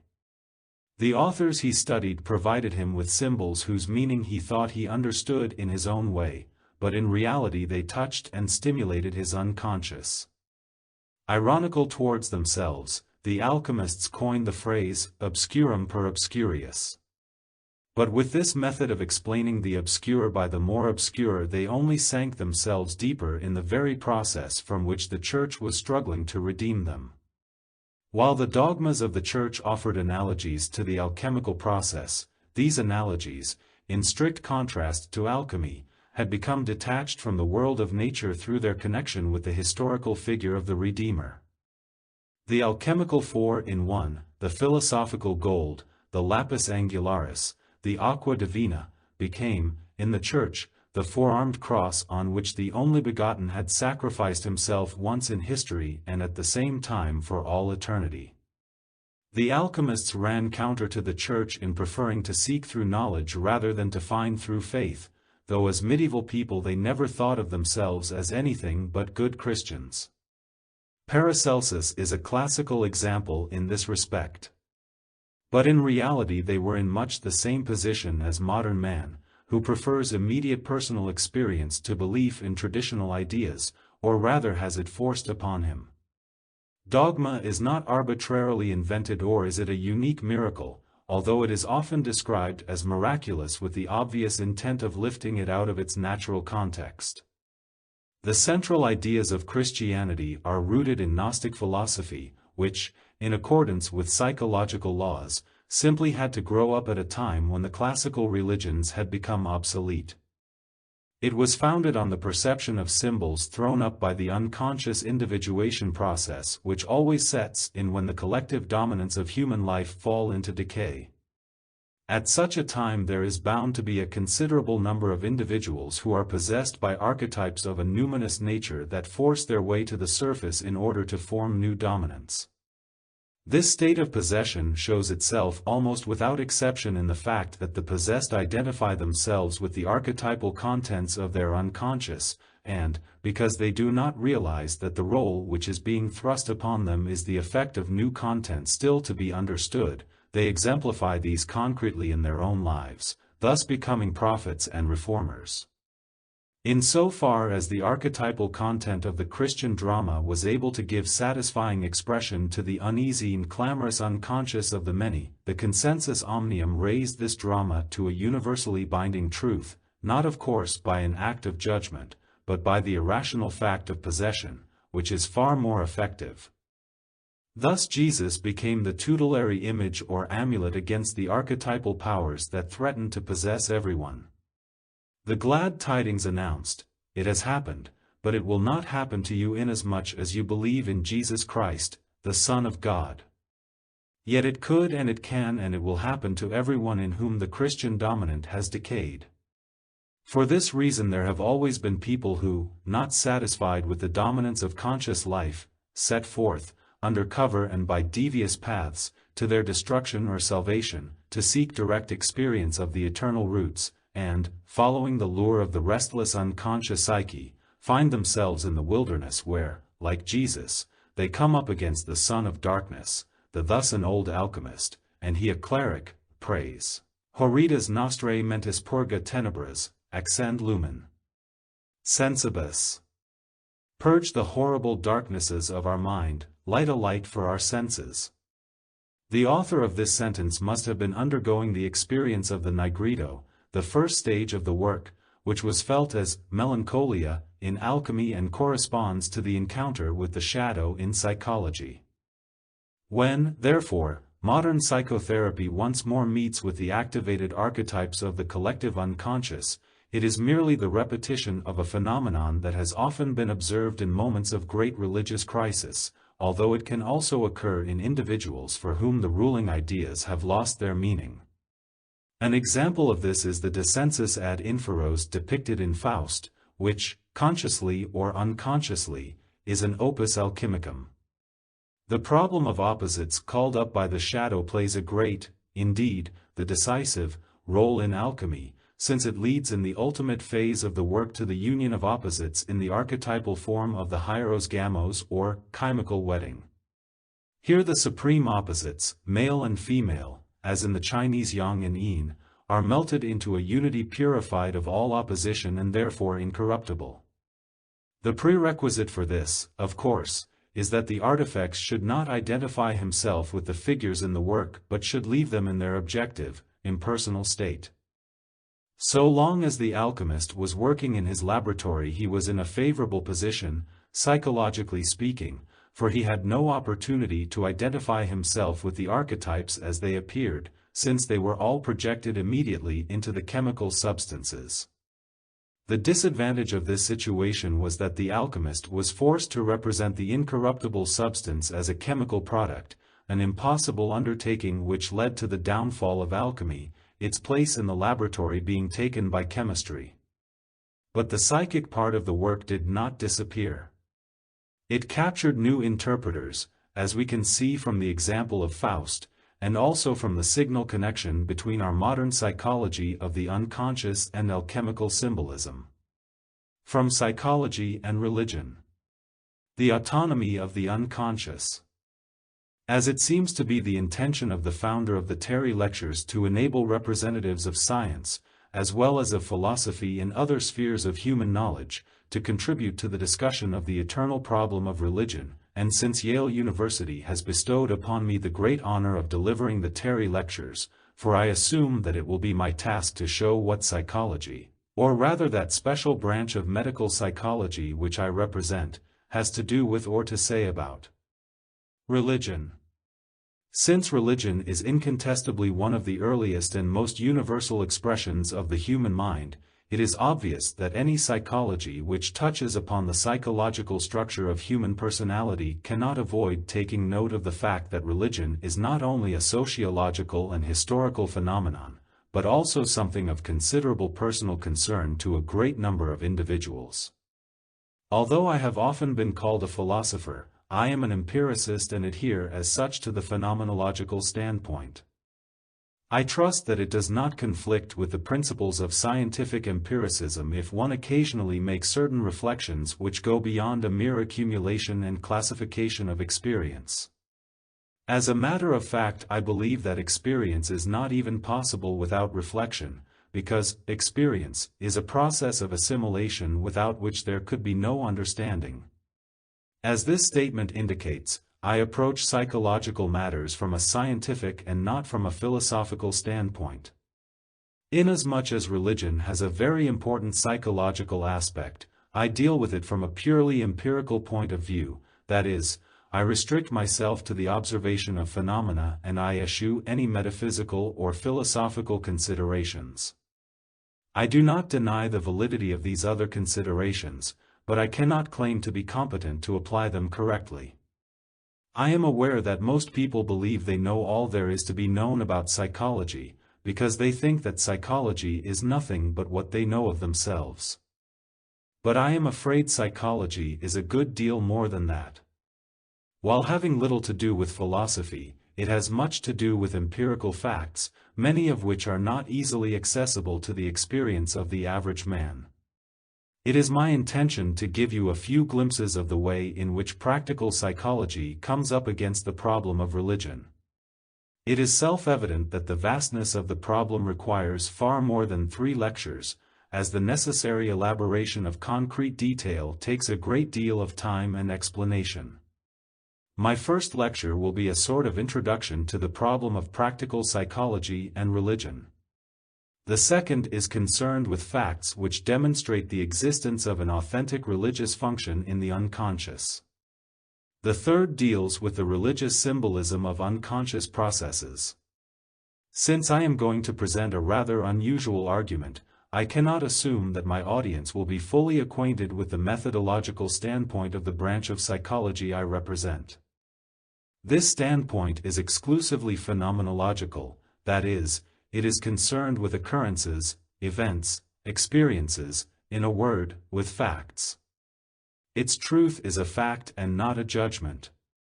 When psychology speaks, for instance, of the motif of the virgin birth, it is only concerned with the fact that there is such an idea, but it is not concerned with the question whether such an idea is true or false in any other sense.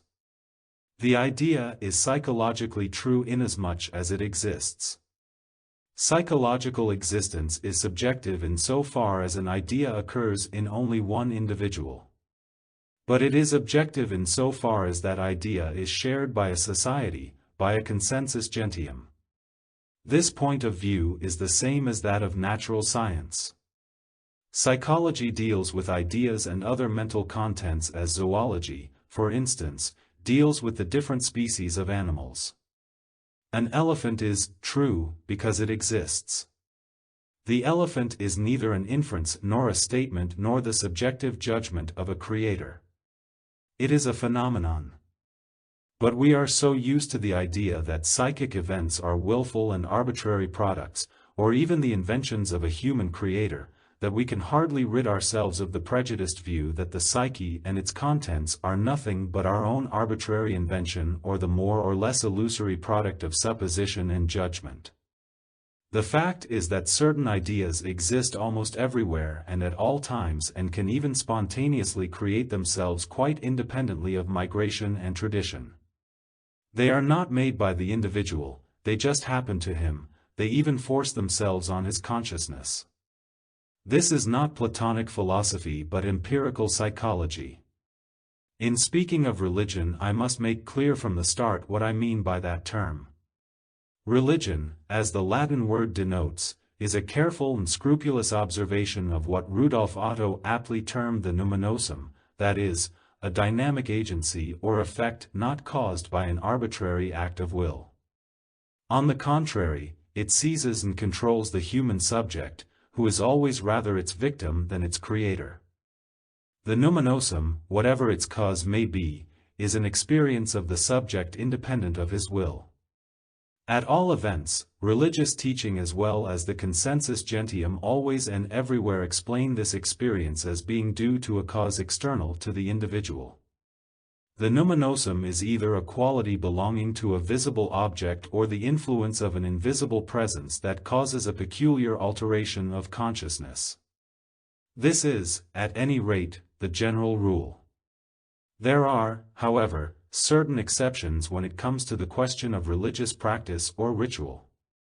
A great many ritualistic performances are carried out for the sole purpose of producing at will the effect of the numinosum by means of certain devices of a magical nature, such as invocation, incantation, sacrifice, meditation and other yoga practices, self-inflicted tortures of various descriptions, and so forth.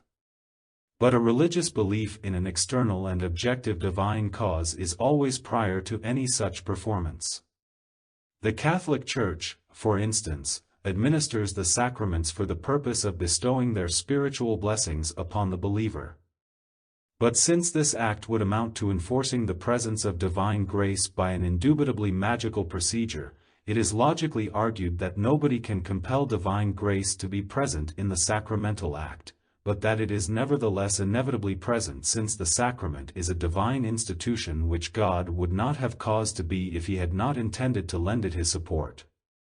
Religion appears to me to be a peculiar attitude of mind which could be formulated in accordance with the original use of the word religio, which means a careful consideration and observation of certain dynamic factors that are conceived as powers, spirits, demons, gods, laws, ideas, ideals, or whatever name man has given to such factors in his world as he has found powerful, dangerous, or helpful enough to be taken into careful consideration, or grand, beautiful, and meaningful enough to be devoutly worshipped and loved.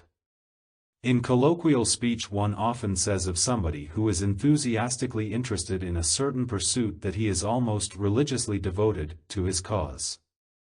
William James, for instance, remarks that a scientist often has no creed, but his temper is devout. I want to make clear that by the term religion I do not mean a creed. It is, however, true that every creed is originally based on the one hand upon the experience of the numinosum and on the other hand upon, that is to say, trust or loyalty, faith and confidence in a certain experience of a numinous nature and in the change of consciousness that ensues. The conversion of Paul is a striking example of this. We might say, then, that the term religion designates the attitude peculiar to a consciousness which has been changed by experience of the numinosum. Creeds are codified and dogmatized forms of original religious experience. The contents of the experience have become sanctified and are usually congealed in a rigid, often elaborate, structure of ideas. The practice and repetition of the original experience have become a ritual and an unchangeable institution. This does not necessarily mean lifeless petrifaction. On the contrary, it may prove to be a valid form of religious experience for millions of people for thousands of years, without there arising any vital necessity to alter it. Although the Catholic Church has often been accused of particular rigidity, she nevertheless admits that dogma is a living thing and that its formulation is therefore capable of change and development. Even the number of dogmas is not limited and can be multiplied in the course of time. The same holds true of the ritual.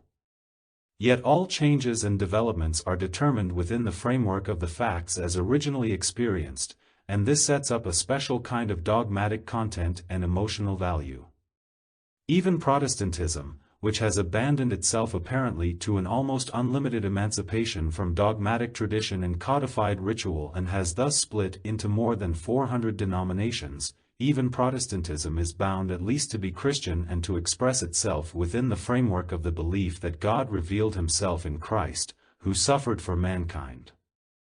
This is a definite framework with definite contents which cannot be combined with or supplemented by Buddhist or Islamic ideas and feelings. Yet it is unquestionably true that not only Buddha and Muhammad, Confucius and Zarathustra, represent religious phenomena, but also Mithras, Attis, Cybele, Mani, Hermes, and the deities of many other exotic cults.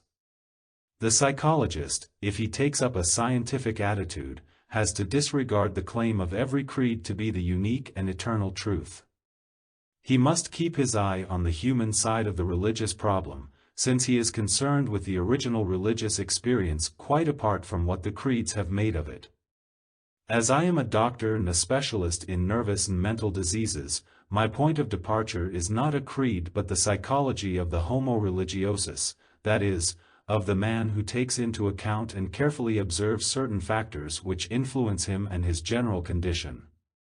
It is easy to designate and define these factors in accordance with historical tradition or ethnological knowledge, but to do the same thing from the standpoint of psychology is an uncommonly difficult task. What I can contribute to the question of religion is derived entirely from my practical experience, both with my patients and with so-called normal persons. As our experience with people depends to a large extent upon what we do with them, I can see no other way of proceeding than to give you at least a general idea of the line I take in my professional work. Since every neurosis is connected with man's most intimate life, there will always be some hesitation when a patient has to give a complete account of all the circumstances and complications which originally led him into a morbid condition. But why shouldn't he be able to talk freely? Why should he be afraid or shy or prudish? The reason is that he is carefully observing certain external factors which together constitute what one calls public opinion or respectability or reputation. And even if he trusts his doctor and is no longer shy of him, he will be reluctant or even afraid to admit certain things to himself, as if it were dangerous to become conscious of himself. One is usually afraid of things that seem to be overpowering. But is there anything in man that is stronger than himself? We should not forget that every neurosis entails a corresponding amount of demoralization. If a man is neurotic, he has lost confidence in himself. A neurosis is a humiliating defeat and is felt as such by people who are not entirely unconscious of their own psychology. And one is defeated by something unreal. Doctors may have assured the patient, long ago, that there is nothing the matter with him, that he does not suffer from a real heart disease or from a real cancer. His symptoms are quite imaginary. The more he believes that he is a malade imaginaire, the more a feeling of inferiority permeates his whole personality. If my symptoms are imaginary, he will say, where have I picked up this confounded imagination and why should I put up with such a perfect nuisance? It is indeed pathetic to have an intelligent man almost imploringly assure you that he is suffering from an intestinal cancer and declare at the same time in a despondent voice that of course he knows his cancer is a purely imaginary affair. Our usual materialistic conception of the psyche is, I am afraid, not particularly helpful in cases of neurosis. If only the soul were endowed with a subtle body, then one could at least say that this breath or vapor body was suffering from a real though somewhat ethereal cancer, in the same way as the gross material body can succumb to a cancerous disease. That, at least, would be something real. Medicine therefore feels a strong aversion for anything of a psychic nature, either the body is ill or there is nothing the matter. And if you cannot prove that the body is really ill, that is only because our present techniques do not enable the doctor to discover the true nature of the undoubtedly organic trouble. But what, actually, is the psyche? Materialistic prejudice explains it as a mere epiphenomenal byproduct of organic processes in the brain. Any psychic disturbance must therefore be an organic or physical disorder which is undiscoverable only because of the inadequacy of our present methods of diagnosis. The undeniable connection between psyche and brain gives this point of view a certain weight, but not enough to make it an unshakable truth. We do not know whether there is a real disturbance of the organic processes in the brain in a case of neurosis, and if there are disorders of an endocrine nature it is impossible to say whether they might not be effects rather than causes. On the other hand, it cannot be doubted that the real causes of neurosis are psychological. Not so long ago it was very difficult to imagine how an organic or physical disorder could be relieved by quite simple psychological means, yet in recent years medical science has recognized a whole class of diseases, the psychosomatic disorders, in which the patient's psychology plays the essential part. Since my readers may not be familiar with these medical facts, I may instance a case of hysterical fever, with a high temperature, which was cured in a few minutes through confession of the psychological cause. A patient with psoriasis extending over practically the whole body was told that I did not feel competent to treat his skin trouble, but that I should concentrate on his psychological conflicts, which were numerous. After 6 weeks of intense analysis and discussion of his purely psychological difficulties, there came about as an unexpected byproduct the almost complete disappearance of the skin disease. In another case, the patient had recently undergone an operation for distension of the colon. 40 centimeters of it had been removed, but this was followed by another extraordinary distension. The patient was desperate and refused to permit a second operation, though the surgeon thought it vital. As soon as certain intimate psychological facts were discovered, the colon began to function normally again. Such experiences make it exceedingly difficult to believe that the psyche is nothing, or that an imaginary fact is unreal. Only, it is not there where a nearsighted mind seeks it. It exists, but not in physical form.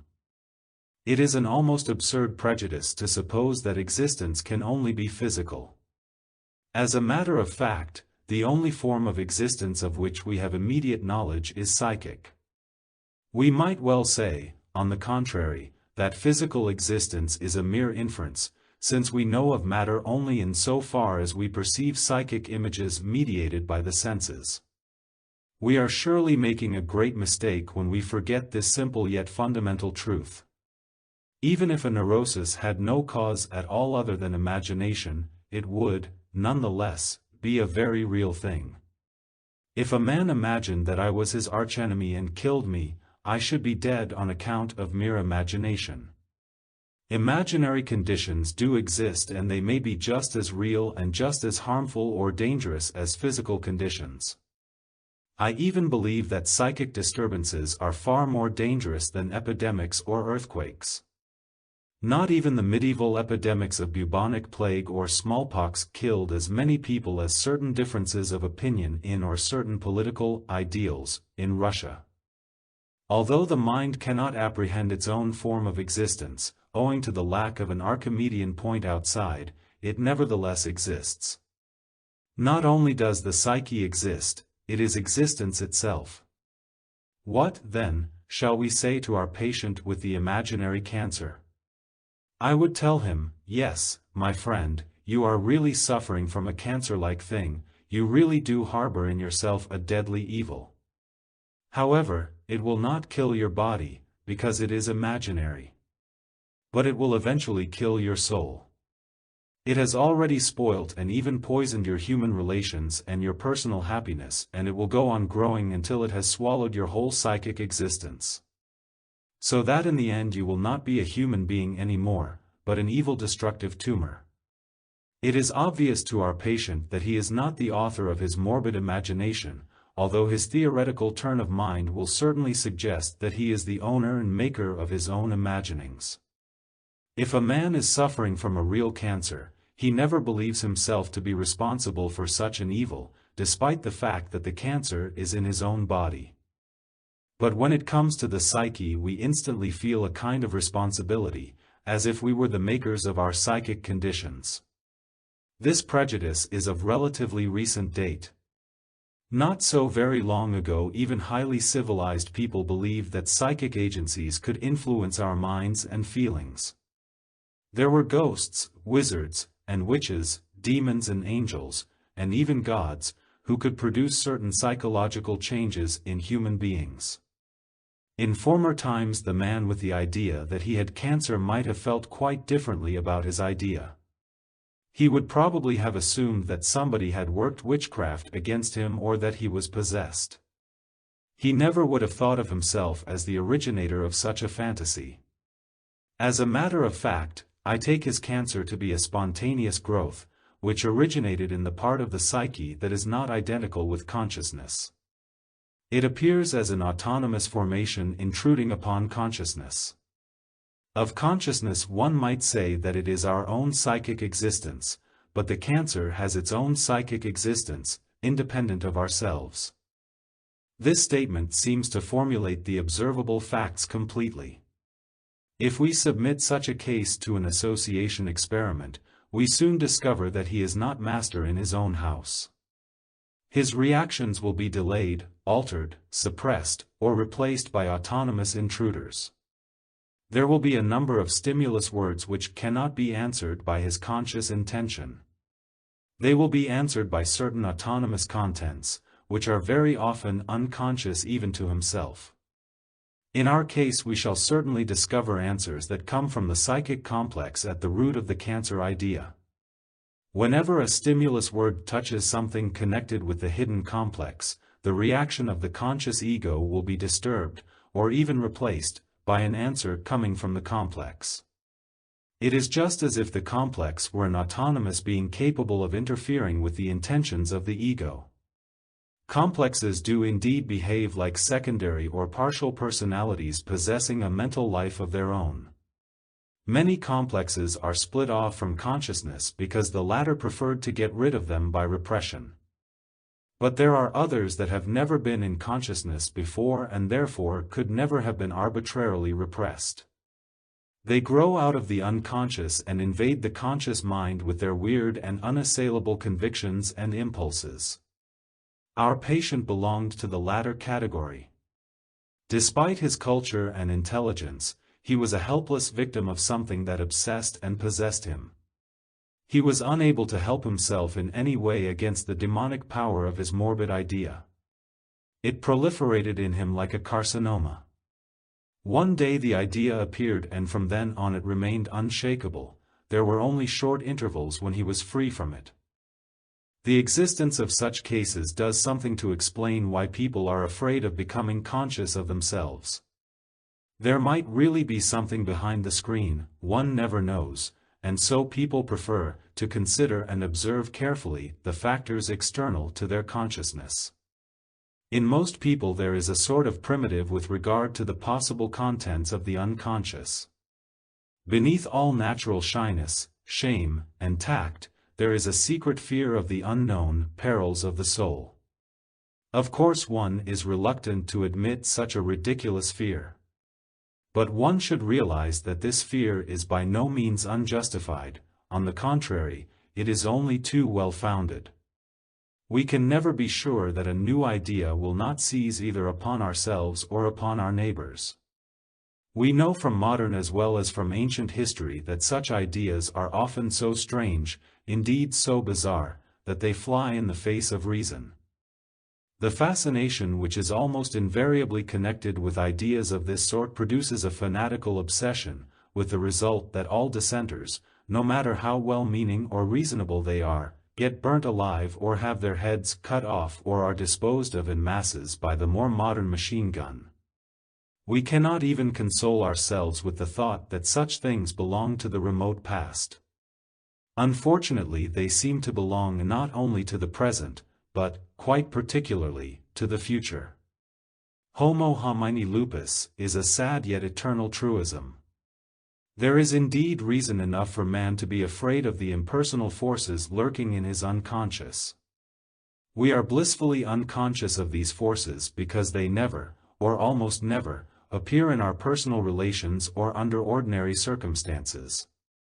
But if people crowd together and form a mob, then the dynamisms of the collective man are let loose, beasts or demons that lie dormant in every person until he is part of a mob. Man in the mass sinks unconsciously to an inferior moral and intellectual level, to that level which is always there, below the threshold of consciousness, ready to break forth as soon as it is activated by the formation of a mass. It is, to my mind, a fatal mistake to regard the human psyche as a purely personal affair and to explain it exclusively from a personal point of view. Such a mode of explanation is only applicable to the individual in his ordinary everyday occupations and relationships. If, however, some slight trouble occurs, perhaps in the form of an unforeseen and somewhat unusual event, instantly instinctual forces are called up, forces which appear to be wholly unexpected, new, and strange. They can no longer be explained in terms of personal motives, being comparable rather to certain primitive occurrences like panics at solar eclipses and the like. To explain the murderous outbreak of Bolshevism, for instance, as a personal father complex appears to me singularly inadequate. The change of character brought about by the uprush of collective forces is amazing. A gentle and reasonable being can be transformed into a maniac or a savage beast. One is always inclined to lay the blame on external circumstances, but nothing could explode in us if it had not been there. As a matter of fact, we are constantly living on the edge of a volcano, and there is, so far as we know, no way of protecting ourselves from a possible outburst that will destroy everybody within reach. It is certainly a good thing to preach reason and common sense, but what if you have a lunatic asylum for an audience or a crowd in a collective frenzy? There is not much difference between them because the madman and the mob are both moved by impersonal, overwhelming forces. As a matter of fact, it only needs a neurosis to conjure up a force that cannot be dealt with by rational means. Our cancer case shows clearly how impotent man's reason and intellect are against the most palpable nonsense. I always advise my patients to take such obvious but invincible nonsense as the manifestation of a power and a meaning they have not yet understood. Experience has taught me that it is much more effective to take these things seriously and then look for a suitable explanation. But an explanation is suitable only when it produces a hypothesis equal to the morbid effect. Our patient is confronted with a power of will and suggestion more than equal to anything his consciousness can put against it. In this precarious situation it would be bad strategy to convince him that in some incomprehensible way he is at the back of his own symptom, secretly inventing and supporting it. Such a suggestion would instantly paralyze his fighting spirit, and he would get demoralized. It is far better for him to understand that his complex is an autonomous power directed against his conscious personality. Moreover, such an explanation fits the actual facts much better than a reduction to personal motives. An apparently personal motivation does exist, but it is not made by his will, it just happens to him. When in the Babylonian epic Gilgamesh's arrogance and hybris defy the gods, they create a man equal in strength to Gilgamesh in order to check the hero's unlawful ambition. The very same thing has happened to our patient. He is a thinker who has settled, or is always going to settle, the world by the power of his intellect and reason. His ambition has at least succeeded in forging his own personal fate. He has forced everything under the inexorable law of his reason, but somewhere nature escaped and came back with a vengeance in the form of an unassailable bit of nonsense, the cancer idea. This was the clever device of the unconscious to keep him on a merciless and cruel leash. It was the worst blow that could be dealt to all his rational ideals and especially to his belief in the all-powerful human will. Such an obsession can occur only in a person who makes habitual misuse of reason and intellect for egotistical power purposes. Gilgamesh, however, escaped the vengeance of the gods. He had warning dreams to which he paid attention. They showed him how he could overcome his enemy. Our patient, living in an age when the gods have become extinct and have fallen into bad repute, also had such dreams, but he did not listen to them. How could an intelligent man be so superstitious as to take dreams seriously? The very common prejudice against dreams is but one symptom of a far more serious undervaluation of the human psyche in general. The marvelous development of science and techniques is counterbalanced by an appalling lack of wisdom and introspection. It is true that our religion speaks of an immortal soul, but it has very few kind words to say for the human psyche as such, which would go straight to eternal damnation were it not for a special act of divine grace. These two important factors are largely responsible for the general undervaluation of the psyche, but not entirely so. Older by far than these relatively recent developments are the primitive fear of and aversion to everything that borders on the unconscious. Consciousness must have been a very precarious thing in its beginnings. In relatively primitive societies we can still observe how easily consciousness gets lost. One of the perils of the soul, for instance, is the loss of a soul. This is what happens when part of the psyche becomes unconscious again. Another example is running amok, the equivalent of going berserk in Germanic saga. This is a more or less complete trance state, often accompanied by devastating social effects. Even a quite ordinary emotion can cause considerable loss of consciousness. Primitives therefore cultivate elaborate forms of politeness, speaking in a hushed voice, laying down their weapons, crawling on all fours, bowing the head, showing the palms. Even our own forms of politeness still exhibit a religious consideration of possible psychic dangers. We propitiate fate by magically wishing one another a good day. It is not good form to keep the left hand in your pocket or behind your back when shaking hands. If you want to be particularly ingratiating, you use both hands.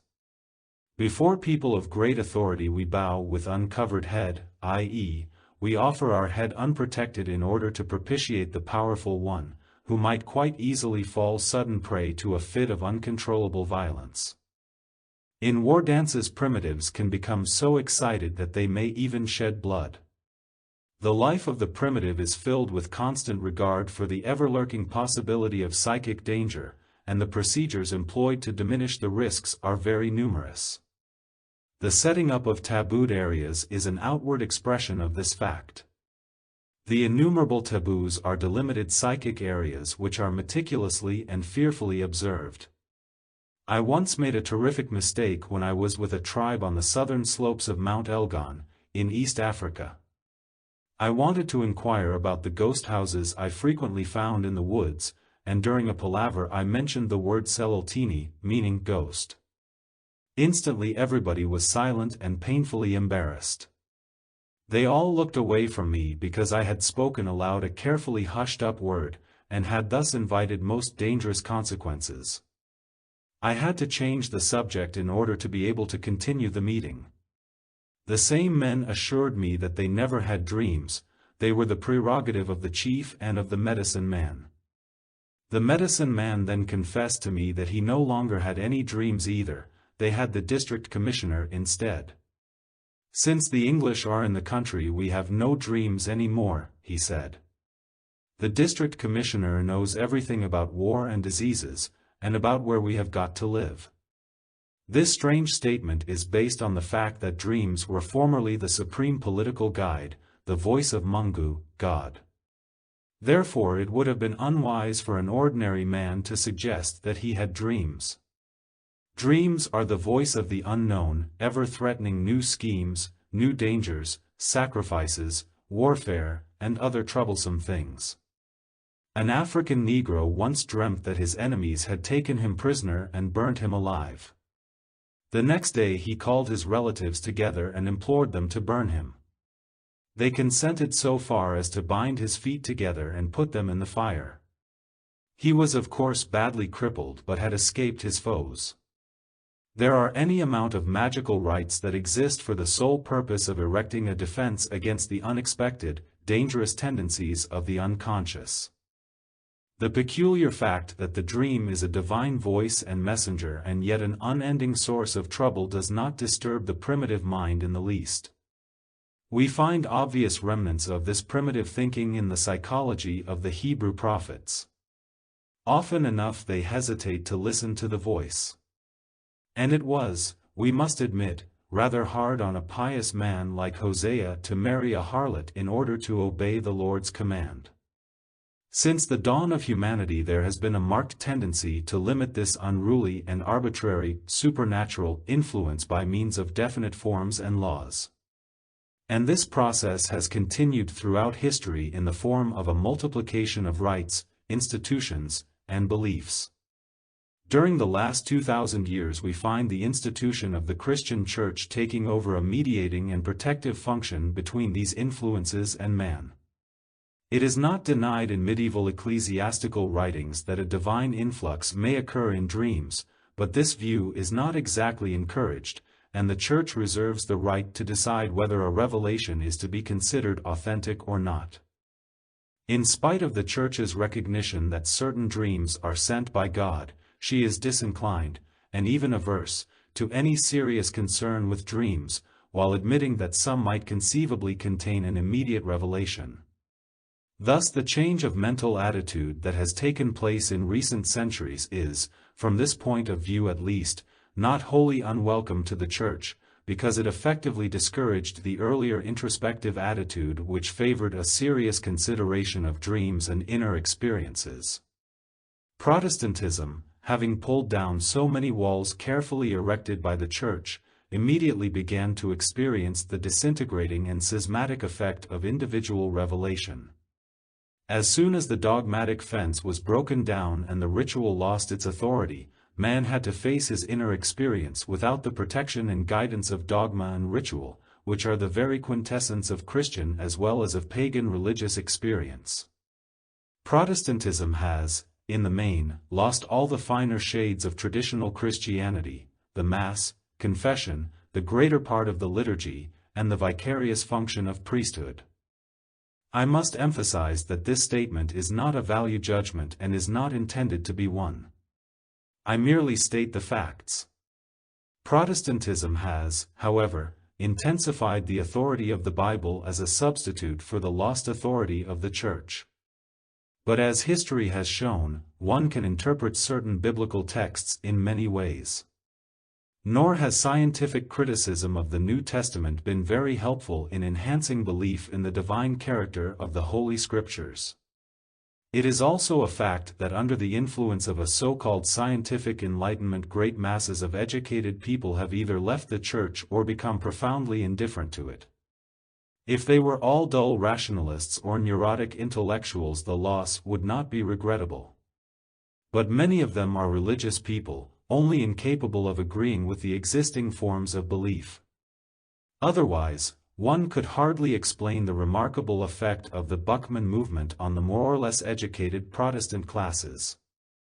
The Catholic who has turned his back on the Church usually develops a secret or manifest leaning towards atheism, whereas the Protestant follows, if possible, a sectarian movement. The absolutism of the Catholic Church seems to demand an equally absolute negation, whereas Protestant relativism permits of variations. It may perhaps be thought that I have gone a bit too far into the history of Christianity, and for no other purpose than to explain the prejudice against dreams and inner experiences. But what I have just said might have been part of my conversation with our cancer patient. I told him that it would be better to take his obsession seriously instead of reviling it as pathological nonsense. But to take it seriously would mean acknowledging it as a sort of diagnostic statement of the fact that, in a psyche which really existed, trouble had arisen in the form of a cancer-like growth. But, he will certainly ask, what could that growth be? And I shall answer, I do not know, as indeed I do not. Although, as I mentioned before, it is surely a compensatory or complementary unconscious formation, nothing is yet known about its specific nature or about its content. It is a spontaneous manifestation of the unconscious, based on contents which are not to be found in consciousness. My patient is now very curious how I shall set about getting at the contents that form the root of the obsession. I then inform him, at the risk of shocking him severely, that his dreams will provide us with all the necessary information. We will take them as if they issued from an intelligent, purposive, and, as it were, personal source. This is of course a bold hypothesis and at the same time an adventure, because we are going to give extraordinary credit to a discredited entity, the psyche, whose very existence is still denied by not a few contemporary psychologists as well as by philosophers. A famous anthropologist, when I showed him my way of proceeding, made the typical remark, "That's all very interesting indeed, but dangerous." Yes, I admit it is dangerous, just as dangerous as a neurosis. If you want to cure a neurosis you have to risk something. To do something without taking a risk is merely ineffectual, as we know only too well. A surgical operation for cancer is a risk too, and yet it has to be done. For the sake of better understanding I have often felt tempted to advise my patients to think of the psyche as a subtle body in which subtle tumors can grow. The prejudiced belief that the psyche is unimaginable and consequently less than air, or that it is a more or less intellectual system of logical concepts, is so great that when people are not conscious of certain contents they assume these do not exist. They have no confidence and no belief in a reliable psychic functioning outside consciousness, and dreams are thought to be only ridiculous. Under such conditions my proposal arouses the worst suspicions. And indeed I have heard every argument under the sun used against the vague specters of dreams. Yet in dreams we find, without any profound analysis, the same conflicts and complexes whose existence can also be demonstrated by the association test. Moreover, these complexes form an integral part of the existing neurosis. We have, therefore, reason to believe that dreams can give us at least as much information as the association test can about the content of a neurosis. As a matter of fact, they give very much more. The symptom is like the shoot above ground, yet the main plant is an extended rhizome underground. The rhizome represents the content of a neurosis, it is the matrix of complexes, of symptoms, and of dreams. We have every reason to believe that dreams mirror exactly the underground processes of the psyche. And if we get there, we literally get at the roots of the disease. As it is not my intention to go any further into the psychopathology of neuroses, I propose to choose another case as an example of how dreams reveal the unknown inner facts of the psyche and of what these facts consist. The dreamer was another intellectual, of remarkable intelligence and learning. He was neurotic and was seeking my help because he felt that his neurosis had become overpowering and was slowly but surely undermining his morale. Fortunately his intellectual integrity had not yet suffered and he had the free use of his fine intelligence. For this reason I set him the task of observing and recording his dreams himself. The dreams were not analyzed or explained to him and it was only very much later that we began their analysis. Thus the dreams I am going to relate have not been tampered with at all. They represent an entirely uninfluenced natural sequence of events. The patient had never read any psychology, much less any analytical psychology. Since the series consists of over 400 dreams, I could not possibly convey an impression of the whole material, but I have published elsewhere a selection of 74 dreams containing motifs of special religious interest. The dreamer, it should be said, was a Catholic by education, but no longer a practicing one, nor was he interested in religious problems. He was one of those scientifically minded intellectuals who would be simply amazed if anybody should saddle them with religious views of any kind. If one holds that the unconscious has a psychic existence independent of consciousness, a case such as that of our dreamer might be of particular interest, provided we are not mistaken in our conception of the religious character of certain dreams. And if one lays stress on the conscious mind alone and does not credit the unconscious with an independent existence, it will be interesting to find out whether or not the dreams really derive their material from conscious contents. Should the facts favor the hypothesis of the unconscious, one could then use dreams as possible sources of information about the religious tendencies of the unconscious. One cannot expect dreams to speak of religion as we know it. There are, however, 2 dreams among the 400 that obviously deal with religion.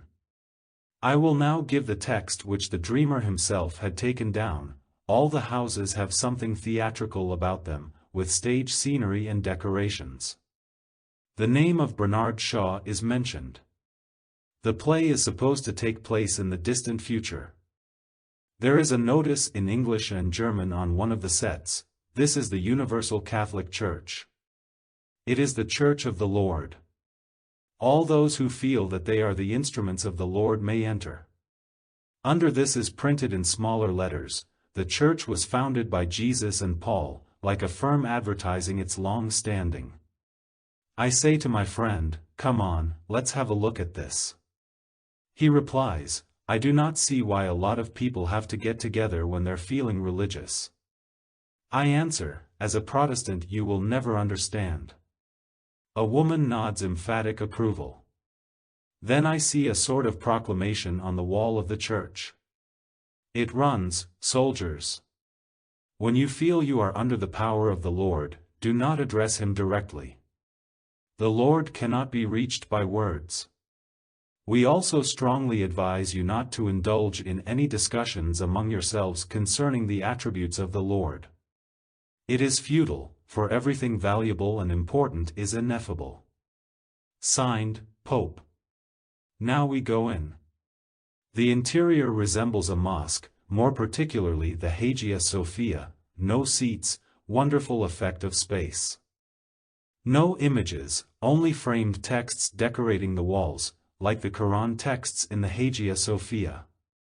One of the texts reads, "Do not flatter your benefactor." The woman who had nodded approval bursts into tears and cries, "Then there's nothing left." I reply, "I find it quite right," but she vanishes. At first I stand with a pillar in front of me and can see nothing. Then I change my position and see a crowd of people. I do not belong to them and stand alone. But they are quite clear, so that I can see their faces. They all say in unison, "We confess that we are under the power of the Lord. The kingdom of heaven is within us." They repeat this 3 times with great solemnity. Then the organ starts to play and they sing a Bach fugue with chorale. But the original text is omitted. Sometimes there is only a sort of coloratura singing, then the words are repeated. Everything else is paper, meaning that it does not make a living impression on me. When the chorale has faded away, the gemutlich part of the ceremony begins. It is almost like a student's party. The people are all cheerful and equable. We move about, converse, and greet one another, and wine, from an Episcopal seminary, is served with other refreshments. The health of the church is drunk and, as if to express everybody's pleasure at the increase in membership, a loudspeaker blares a ragtime melody with the refrain, "Charles is also with us now." A priest explains to me, these somewhat trivial amusements are officially approved and permitted. We must adapt a little to American methods. With a large crowd such as we have here, this is inevitable. But we differ in principle from the American churches by our decidedly anti-ascetic tendency. Thereupon I awake with a feeling of great relief. There are, as you know, numerous works on the phenomenology of dreams, but very few that deal with their psychology. This for the obvious reason that a psychological interpretation of dreams is an exceedingly ticklish and risky business. Freud has made a courageous attempt to elucidate the intricacies of dream psychology with the help of views which he gathered in the field of psychopathology. Much as I admire the boldness of his attempt, I cannot agree either with his method or with its results. He explains the dream as a mere facade behind which something has been carefully hidden. There is no doubt that neurotics hide disagreeable things, probably just as much as normal people do. But it is a serious question whether this category can be applied to such a normal and worldwide phenomenon as the dream. I doubt whether we can assume that a dream is something other than it appears to be. I am rather inclined to quote another Jewish authority, the Talmud, which says, "The dream is its own interpretation." In other words, I take the dream for what it is. The dream is such a difficult and complicated thing that I do not dare to make any assumptions about its possible cunning or its tendency to deceive. The dream is a natural occurrence, and there is no earthly reason why we should assume that it is a crafty device to lead us astray.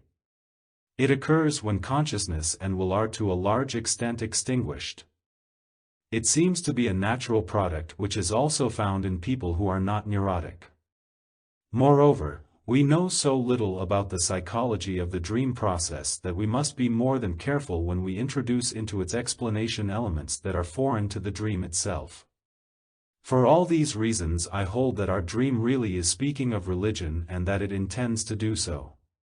Since the dream has a coherent and well-designed structure, it suggests a certain logic and a certain intention, that is, it has a meaningful motivation which finds direct expression in the dream content. The first part of the dream is a serious statement in favor of the Catholic Church. A certain Protestant point of view, that religion is just an individual experience, is discouraged by the dreamer. The second, more grotesque part is the Church's adaptation to a decidedly worldly standpoint, and the end is a statement in favor of an anti-ascetic tendency which would not and could not be backed up by the real Church. Nevertheless, the dreamer's anti-ascetic priest makes it a matter of principle. Spiritualization and sublimation are essentially Christian principles, and any insistence upon the contrary would amount to blasphemous paganism. Christianity has never been worldly nor has it ever looked with favor on good food and wine, and it is more than doubtful whether the introduction of jazz into the cult would be a particular asset. The cheerful and equable people who peripatetically converse with each other in more or less Epicurean style remind one much more of an ancient philosophical ideal which is rather distasteful to the contemporary Christian. In the first and second part the importance of masses or crowds of people is emphasized. Thus the Catholic Church, though highly recommended, appears coupled with a strange pagan point of view which is irreconcilable with a fundamentally Christian attitude. The actual irreconcilability does not appear in the dream. It is hushed up as it were by a cozy, gemütlich atmosphere in which dangerous contrasts are blurred and blended. The Protestant conception of an individual relationship to God is swamped by mass organization and a correspondingly collective religious feeling. The insistence on crowds and the insinuation of a pagan ideal are remarkable parallels to things that are actually happening in Europe today. Everybody was astonished at the pagan tendencies of modern Germany because nobody knew how to interpret Nietzsche's Dionysian experience. Nietzsche was but one of the thousands and millions of Germans yet unborn in whose unconscious the Teutonic cousin of Dionysus, Wotan, came to birth during the Great War. In the dreams of the Germans whom I treated then I could clearly see the Wotanistic revolution coming on, and I published an article in which I pointed out the peculiar kind of new development to be expected in Germany. Those Germans were by no means people who had studied Thus Spake Zarathustra, and certainly the young people who resurrected the pagan sacrifices of sheep knew nothing of Nietzsche's experience. That is why they called their god Wotan and not Dionysus. In Nietzsche's biography you will find irrefutable proof that the god he originally meant was really Wotan, but, being a philologist and living in the 70s and 80s of the 19th century, he called him Dionysus. Looked at from a comparative point of view, the two gods have much in common. There is apparently no opposition to collective feeling, mass religion, and paganism anywhere in the dream of my patient, except for the Protestant friend who is soon reduced to silence. One curious incident merits our attention, and that is the unknown woman who at first backs up the eulogy of Catholicism and then suddenly bursts into tears, saying, "Then there's nothing left," and vanishes without returning. Who is this woman? To the dreamer she is a vague and unknown person, but when he had that dream he was already well acquainted with her as the unknown woman, who had frequently appeared in previous dreams. As this figure plays a great role in men's dreams, it bears the technical name of the anima, with reference to the fact that, from time immemorial, man in his myths has expressed the idea of a male and female coexisting in the same body. Such psychological intuitions were usually projected in the form of the divine syzygy, the divine pair, or in the idea of the hermaphroditic nature of the Creator. Edward Maitland, the biographer of Anna Kingsford, relates in our own day an inner experience of the bisexual nature of the deity. Then there is Hermetic philosophy with its hermaphrodite and its androgynous inner man, the Homo Adamicus, who, although he appears in masculine form, always carries about with him Eve, or his wife, hidden in his body, as a medieval commentator on the Hermetis Tractatus Aureus says. The anima is presumably a psychic representation of the minority of female genes in a man's body. This is all the more probable since the same figure is not to be found in the imagery of a woman's unconscious. There is a corresponding figure, however, that plays an equivalent role, yet it is not a woman's image but a man's. This masculine figure in a woman's psychology has been termed the animus. One of the most typical manifestations of both figures is what has long been called animosity. The anima causes illogical moods, and the animus produces irritating platitudes and unreasonable opinions. Both are frequent dream figures. As a rule they personify the unconscious and give it its peculiarly disagreeable or irritating character.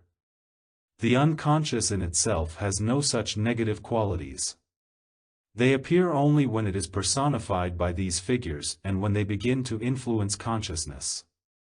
Being only partial personalities, they have the character either of an inferior woman or of an inferior man, hence their irritating effect.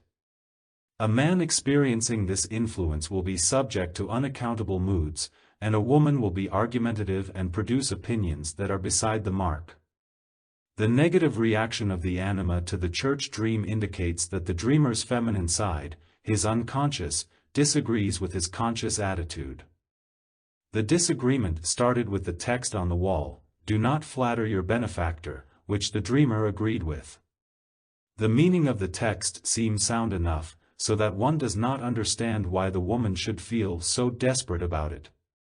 Without delving further into this mystery, we must content ourselves for the time being with the statement that there is a contradiction in the dream and that a very important minority has left the stage under vivid protest and pays no more attention to the proceedings. We gather, then, from the dream that the unconscious functioning of the dreamer's mind has produced a pretty flat compromise between Catholicism and pagan joie de vivre. The product of the unconscious is manifestly not expressing a fixed point of view or a definite opinion. Rather it is a dramatic exposition of an act of reflection. It could be formulated perhaps as follows: "Now what about this religious business? You are a Catholic, are you not? Is that not good enough? But asceticism, well, even the church has to adapt a little, movies, radio, spiritual 5 o'clock tea and all that, why not some ecclesiastical wine and gay acquaintances?" But for some secret reason this awkward mystery woman, well known from many former dreams, seems to be deeply disappointed and quits. I must confess that I find myself in sympathy with the anima. Obviously the compromise is too cheap and too superficial, but it is characteristic of the dreamer as well as of many other people to whom religion does not matter very much. Religion was of no concern to my patient, and he certainly never expected that it would concern him in any way. But he had come to me because of a very alarming experience. Being highly rationalistic and intellectual, he had found that his attitude of mind and his philosophy forsook him completely in the face of his neurosis and its demoralizing forces. He found nothing in his whole Weltanschauung that would help him to gain sufficient control of himself. He was therefore very much in the situation of a man deserted by his hitherto cherished convictions and ideals. It is by no means extraordinary that under such conditions a man should return to the religion of his childhood in the hope of finding something helpful there. It was, however, not a conscious attempt or decision to revivify his earlier religious beliefs. He merely dreamed it, that is, his unconscious produced a peculiar statement about his religion. It is just as if the spirit and the flesh, the eternal enemies in a Christian consciousness, had made peace with each other in the form of a curious mitigation of their contradictory nature. Spirituality and worldliness come together in unexpected amity. The effect is slightly grotesque and comical. The inexorable severity of the spirit seems to be undermined by an almost antique gaiety perfumed with wine and roses. At all events, the dream describes a spiritual and worldly atmosphere that dulls the sharpness of a moral conflict and swallows up in oblivion all mental pain and distress. If this was a wish fulfillment, it was surely a conscious one, for it was precisely what the patient had already done to excess. And he was not unconscious of this either, since wine was one of his most dangerous enemies. The dream, on the other hand, is an impartial statement of the patient's spiritual condition. It gives a picture of a degenerate religion corrupted by worldliness and mob instincts. There is religious sentimentality instead of the numinosum of divine experience. This is the well-known characteristic of a religion that has lost its living mystery. It is readily understandable that such a religion is incapable of giving help or of having any other moral effect. The overall aspect of the dream is definitely unfavorable, although certain other aspects of a more positive nature are dimly visible. It rarely happens that dreams are either exclusively positive or exclusively negative. As a rule, one finds both aspects, but usually one is stronger than the other. It is obvious that such a dream provides the psychologist with enough material to raise the problem of a religious attitude. If our dream were the only one we possess, we could hardly hope to unlock its innermost meaning, but we have quite a number of dreams in our series which point to a remarkable religious problem. I never, if I can help it, interpret one dream by itself. As a rule, a dream belongs in a series. Since there is a continuity of consciousness despite the fact that it is regularly interrupted by sleep, there is probably also a continuity of unconscious processes, perhaps even more than with the events of consciousness. In any case, my experience is in favor of the probability that dreams are the visible links in a chain of unconscious events. If we want to shed any light on the deeper reasons for the dream, we must go back to the series and find out where it is located in the long chain of 400 dreams. We find our dream wedged in between two important dreams of an uncanny quality. The dream before reports that there is a gathering of many people and that a peculiar ceremony is taking place, apparently of magical character, for the purpose of reconstructing the gibbon. The dream after is concerned with a similar theme, the magical transformation of animals into human beings. Both dreams are intensely disagreeable and very alarming to the patient.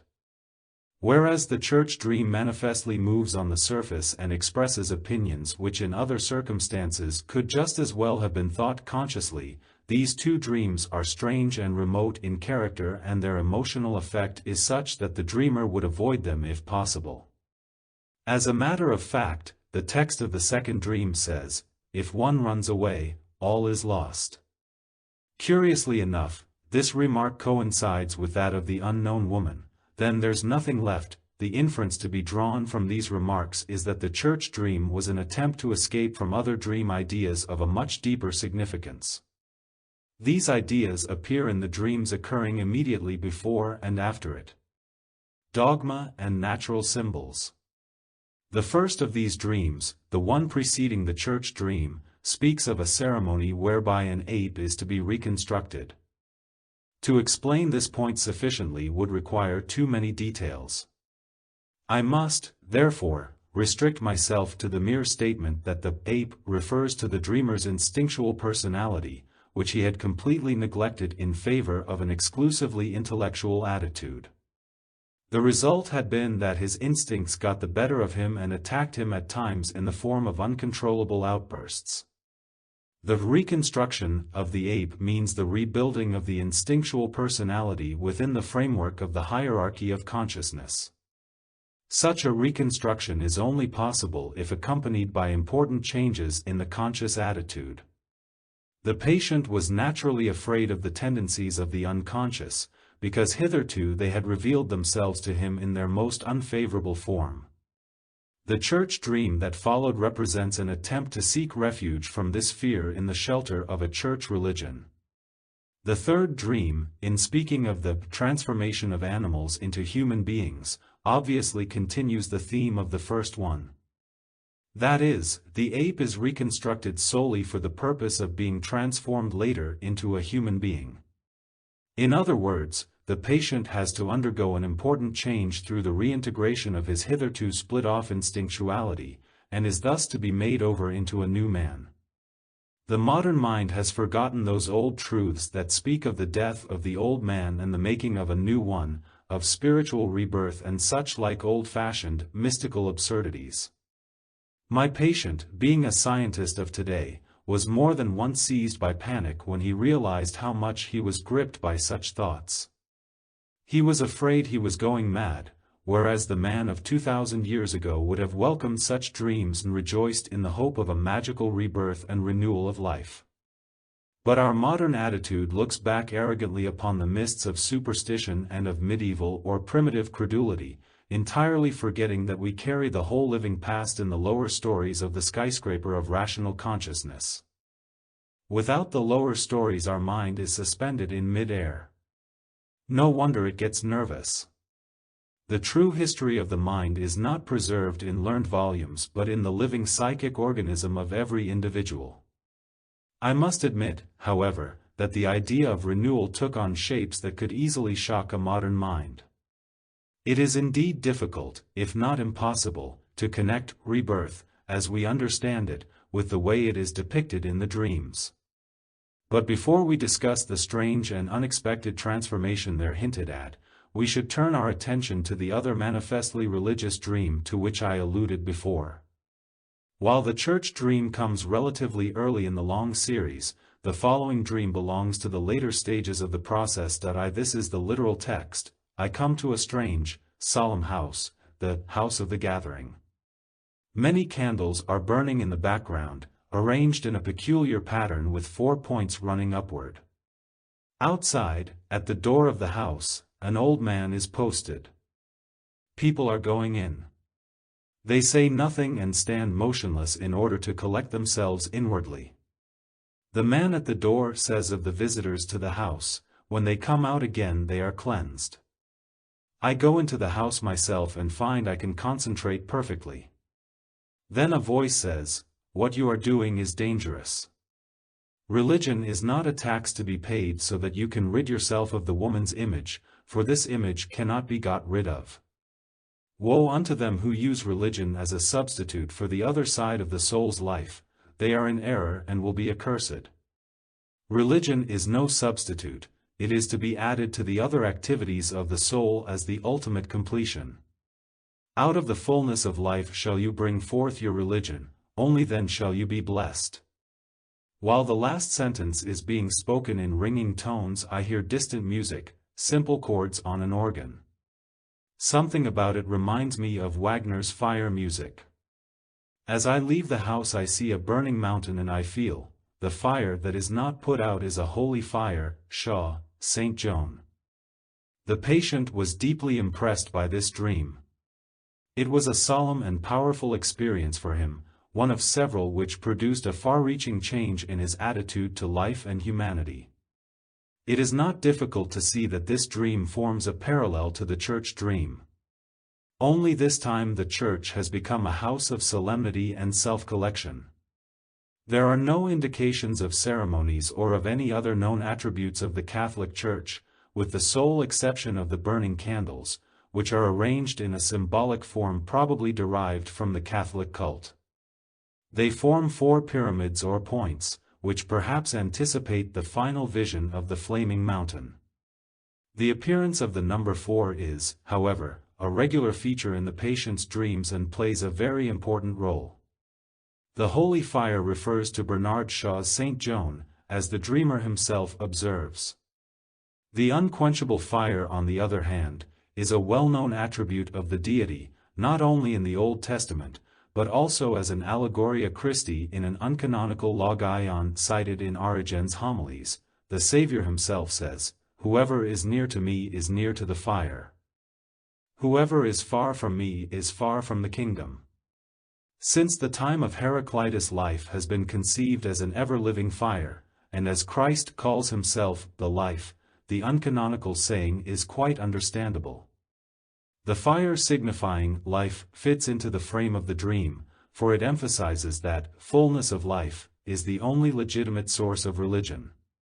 Thus the 4 fiery points function almost as an icon denoting the presence of the deity or an equivalent being.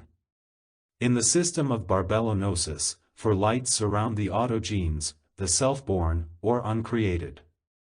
This strange figure may correspond to the monogenes of Coptic Gnosis, mentioned in the Codex Bruttianus. There too the monogenes is characterized as a quaternity symbol.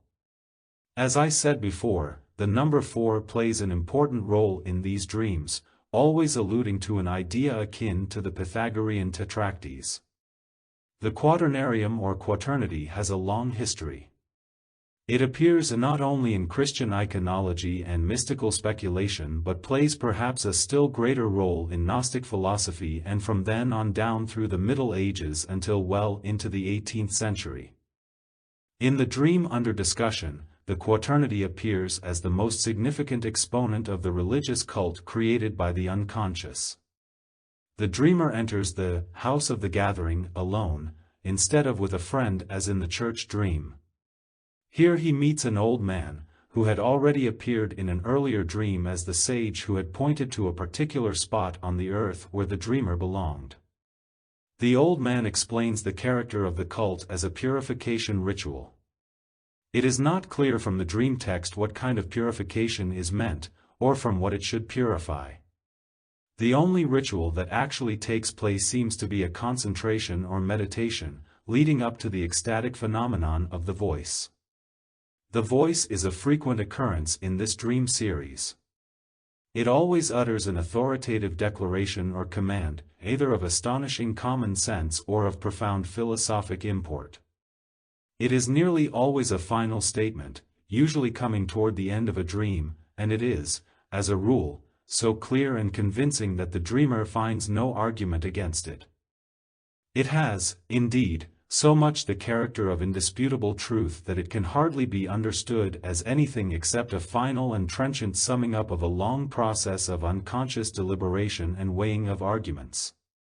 Frequently the voice issues from an authoritative figure, such as a military commander, or the captain of a ship, or an old physician. Sometimes, as in this case, there is simply a voice coming apparently from nowhere. It was interesting to see how this very intellectual and skeptical man accepted the voice. Often it did not suit him at all, yet he accepted it unquestioningly, even humbly. Thus the voice revealed itself, in the course of several hundred carefully recorded dreams, as an important and even decisive spokesman of the unconscious. Since this patient is by no means the only one I have observed who exhibited the phenomenon of the voice in dreams and in other peculiar states of consciousness, I am forced to admit that the unconscious is capable at times of manifesting an intelligence and purposiveness superior to the actual conscious insight. There can be no doubt that this is a basic religious phenomenon, observed here in a person whose conscious mental attitude certainly seemed most unlikely to produce religious phenomena.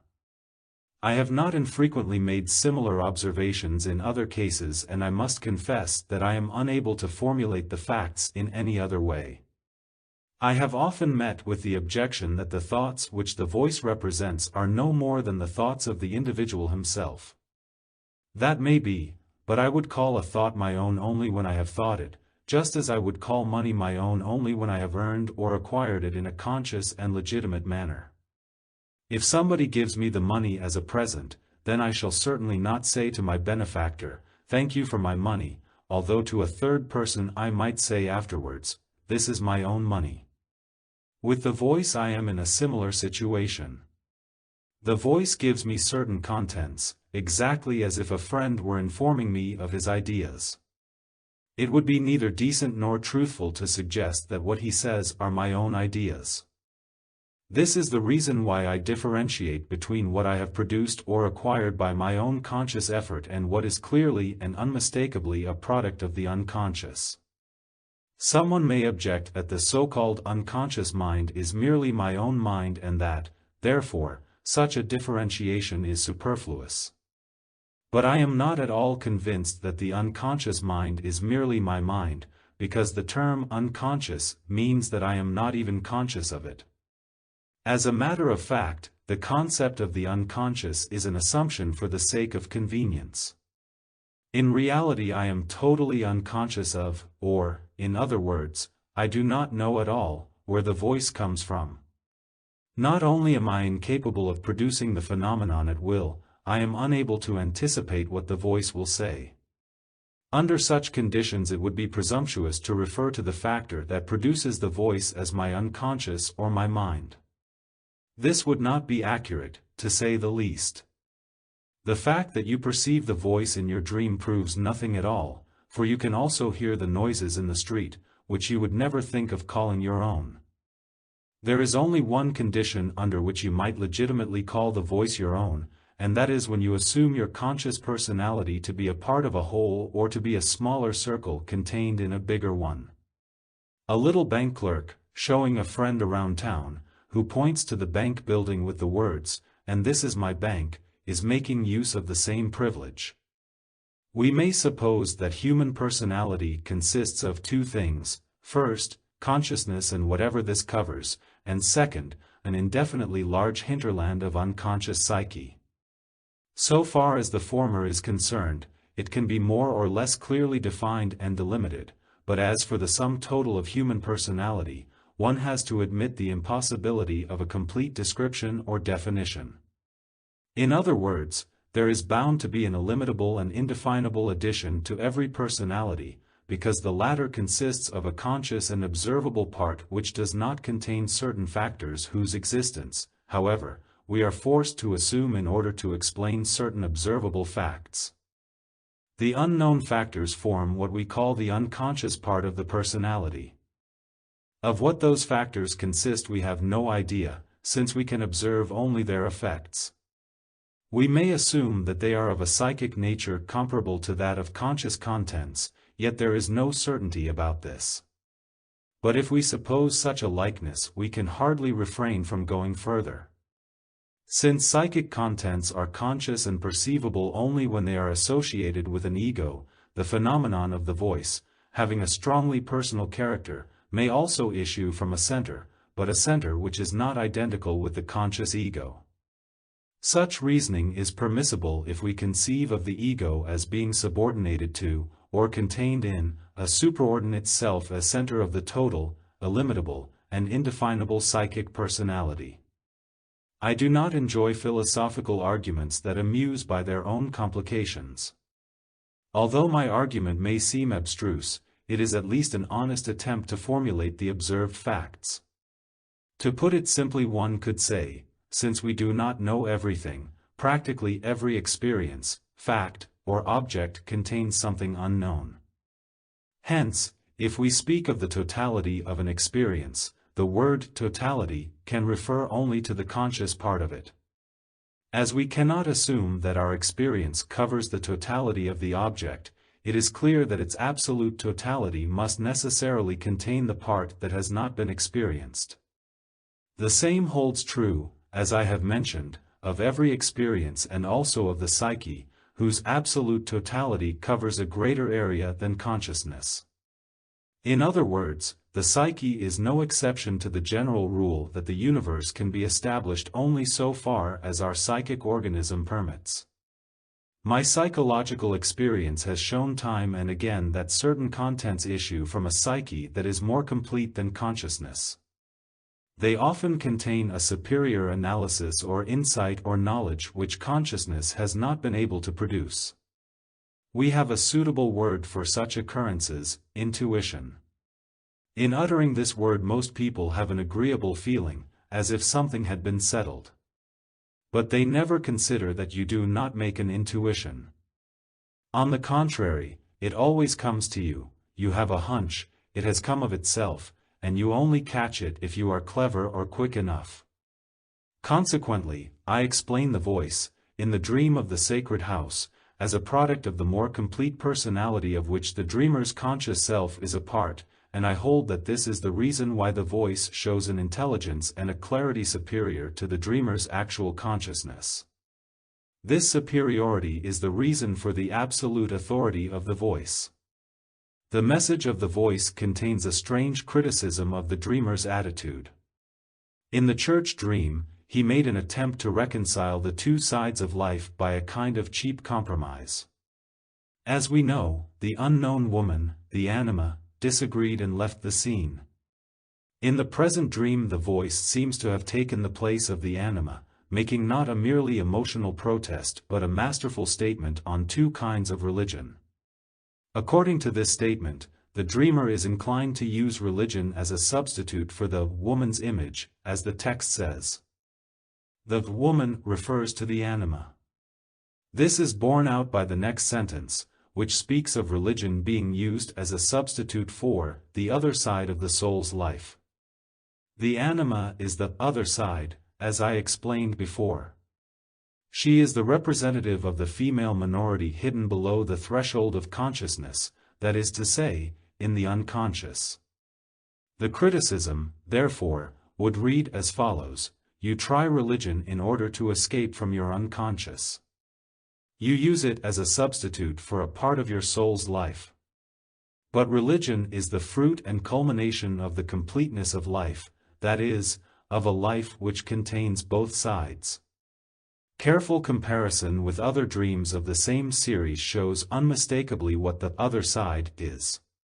The patient always tried to evade his emotional needs. As a matter of fact, he was afraid they might get him into trouble, for instance into marriage, and into other responsibilities such as love, devotion, loyalty, trust, emotional dependence, and general submission to the soul's needs.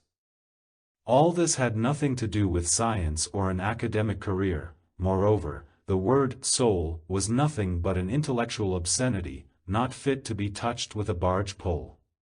The mystery of the anima is the mysterious allusion to religion. This was a great puzzle to my patient, who naturally enough knew nothing of religion except as a creed. He also knew that religion can be a substitute for certain awkward emotional demands which one might circumvent by going to church. The prejudices of our age are visibly reflected in the dreamer's apprehensions. The voice, on the other hand, is unorthodox, indeed shockingly unconventional. It takes religion seriously, puts it on the very apex of life, a life containing both sides, and thus upsets his most cherished intellectual and rationalistic prejudices. This was such a revolution that my patient was often afraid he would go crazy.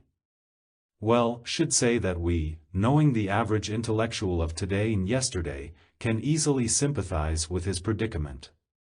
To take the woman's image, in other words, the unconscious, seriously into account, what a blow to enlightened common sense. I began his personal treatment only after he had observed the first series of about 350 dreams. Then I got the whole backwash of his upsetting experiences. No wonder he wanted to run away from his adventure. But, fortunately, the man had religio, that is, he carefully took account of his experience, and he had enough or loyalty to his experience to enable him to hang on to it and continue it. He had the great advantage of being neurotic, and so, whenever he tried to be disloyal to his experience or to deny the voice, the neurotic condition instantly came back. He simply could not quench the fire, and finally he had to admit the incomprehensibly numinous character of his experience. He had to confess that the unquenchable fire was holy. This was the sine qua non of his cure. One might, perhaps, consider this case an exception inasmuch as fairly complete human beings are exceptions. It is true that an overwhelming majority of educated people are fragmentary personalities and have a lot of substitutes instead of the genuine goods. But being like that meant a neurosis for this man, and it means the same for a great many other people too. What is ordinarily called religion is a substitute to such an amazing degree that I ask myself seriously whether this kind of religion, which I prefer to call a creed, may not after all have an important function in human society. The substitute has the obvious purpose of replacing immediate experience by a choice of suitable symbols tricked out with an organized dogma and ritual. The Catholic Church maintains them by her indisputable authority, the Protestant Church, if this term is still applicable, by insistence on belief in the evangelical message. So long as these two principles work, people are effectively protected against immediate religious experience. Even if something of the sort should happen to them, they can refer to the Church, for she would know whether the experience came from God or from the devil, and whether it is to be accepted or rejected. In my profession I have encountered many people who have had immediate experience and who would not and could not submit to the authority of ecclesiastical decision. I had to go with them through the crises of passionate conflicts, through the panics of madness, through desperate confusions and depressions which were grotesque and terrible at the same time, so that I am fully aware of the extraordinary importance of dogma and ritual, at least as methods of mental hygiene. If the patient is a practicing Catholic, I invariably advise him to confess and to receive communion in order to protect himself from immediate experience, which might easily prove too much for him. With Protestants it is usually not so easy, because dogma and ritual have become so pale and faint that they have lost their efficacy to a very great extent. There is also, as a rule, no confession, and the clergy share the common dislike of psychological problems and also, unfortunately, the common ignorance of psychology. The Catholic director of conscience often has infinitely more psychological skill and insight. Protestant parsons, moreover, have gone through a scientific training at a theological faculty which, with its critical spirit, undermines naivete of faith, whereas the powerful historical tradition in a Catholic priest's training is apt to strengthen the authority of the institution. As a doctor I might, of course, espouse a so-called scientific creed, holding that the contents of a neurosis are nothing but repressed infantile sexuality or will to power. By thus depreciating these contents, it would be possible, up to a point, to shield a number of patients from the risk of immediate experience. But I know that this theory is only partially true, which means that it formulates only certain aspects of the neurotic psyche. And I cannot tell my patients what I myself do not fully believe. Now people may ask me, but if you tell your practicing Catholic to go to the priest and confess, you are telling him something you do not believe, that is, assuming that I am a Protestant. In order to answer this critical question I must first of all explain that, if I can help it, I never preach my belief. If asked I shall certainly stand by my convictions, but these do not go beyond what I consider to be my actual knowledge. I believe only what I know. Everything else is hypothesis, and beyond that I can leave a lot of things to the unknown. They do not bother me. But they would begin to bother me, I am sure, if I felt that I ought to know about them. If, therefore, a patient is convinced of the exclusively sexual origin of his neurosis, I would not disturb him in his opinion, because I know that such a conviction, particularly if it is deeply rooted, is an excellent defense against an onslaught of immediate experience with its terrible ambiguity. So long as such a defense works, I shall not break it down, since I know that there must be cogent reasons why the patient has to think in such a narrow circle. But if his dreams should begin to destroy the protective theory, I have to support the wider personality, as I have done in the case of the dream described. In the same way and for the same reason I support the hypothesis of the practicing Catholic while it works for him. In either case, I reinforce a means of defense against a grave risk, without asking the academic question whether the defense is an ultimate truth. I am glad when it works, and so long as it works. With our patient, the Catholic defense had broken down long before I ever touched the case. He would have laughed at me if I had advised him to confess or anything of that sort, just as he laughed at the sexual theory, which he had no use for either.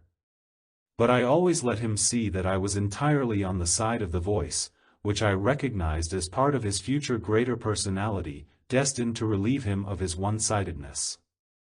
For a certain type of intellectual mediocrity characterized by enlightened rationalism, a scientific theory that simplifies matters is a very good means of defense because of the tremendous faith modern man has in anything which bears the label scientific.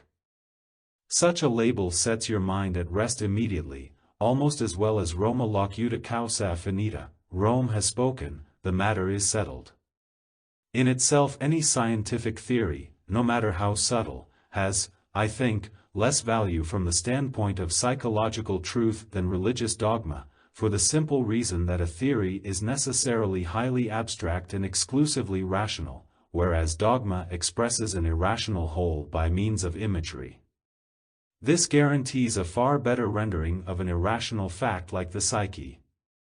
Moreover, dogma owes its continued existence and its form on the one hand to so-called revealed or immediate experiences of the gnosis, for instance, the God-man, the cross, the virgin birth, the Immaculate Conception, the Trinity, and so on, and on the other hand to the ceaseless collaboration of many minds over many centuries. It may not be quite clear why I call certain dogmas immediate experiences, since in itself a dogma is the very thing that precludes immediate experience. Yet the Christian images I have mentioned are not peculiar to Christianity alone, although in Christianity they have undergone a development and intensification of meaning not to be found in any other religion. They occur just as often in pagan religions, and besides that they can reappear spontaneously in all sorts of variations as psychic phenomena, just as in the remote past they originated in visions, dreams, or trances. Ideas like these are never invented. They came into being before man had learned to use his mind purposively. Before man learned to produce thoughts, thoughts came to him. He did not think, he perceived his mind functioning. Dogma is like a dream, reflecting the spontaneous and autonomous activity of the objective psyche, the unconscious. Such an expression of the unconscious is a much more efficient means of defense against further immediate experiences than any scientific theory. The theory has to disregard the emotional values of the experience. The dogma, on the other hand, is extremely eloquent in just this respect. One scientific theory is soon superseded by another. Dogma lasts for untold centuries. The suffering God-man may be at least 5,000 years old, and the Trinity is probably even older. Dogma expresses the psyche more completely than a scientific theory, for the latter gives expression to and formulates the conscious mind alone. Furthermore, a theory can do nothing except formulate a living thing in abstract terms. Dogma, on the contrary, aptly expresses the living process of the unconscious in the form of the drama of repentance, sacrifice, and redemption. It is rather astonishing, from this point of view, that the Protestant schism could not have been avoided. But since Protestantism became the creed of the adventurous Germanic tribes with their characteristic curiosity, acquisitiveness, and recklessness, it seems possible that their peculiar nature was unable to endure the peace of the Church, at least not for any length of time. It looks as if they were not yet advanced enough to suffer a process of salvation and to submit to a deity who was made visible in the magnificent structure of the Church.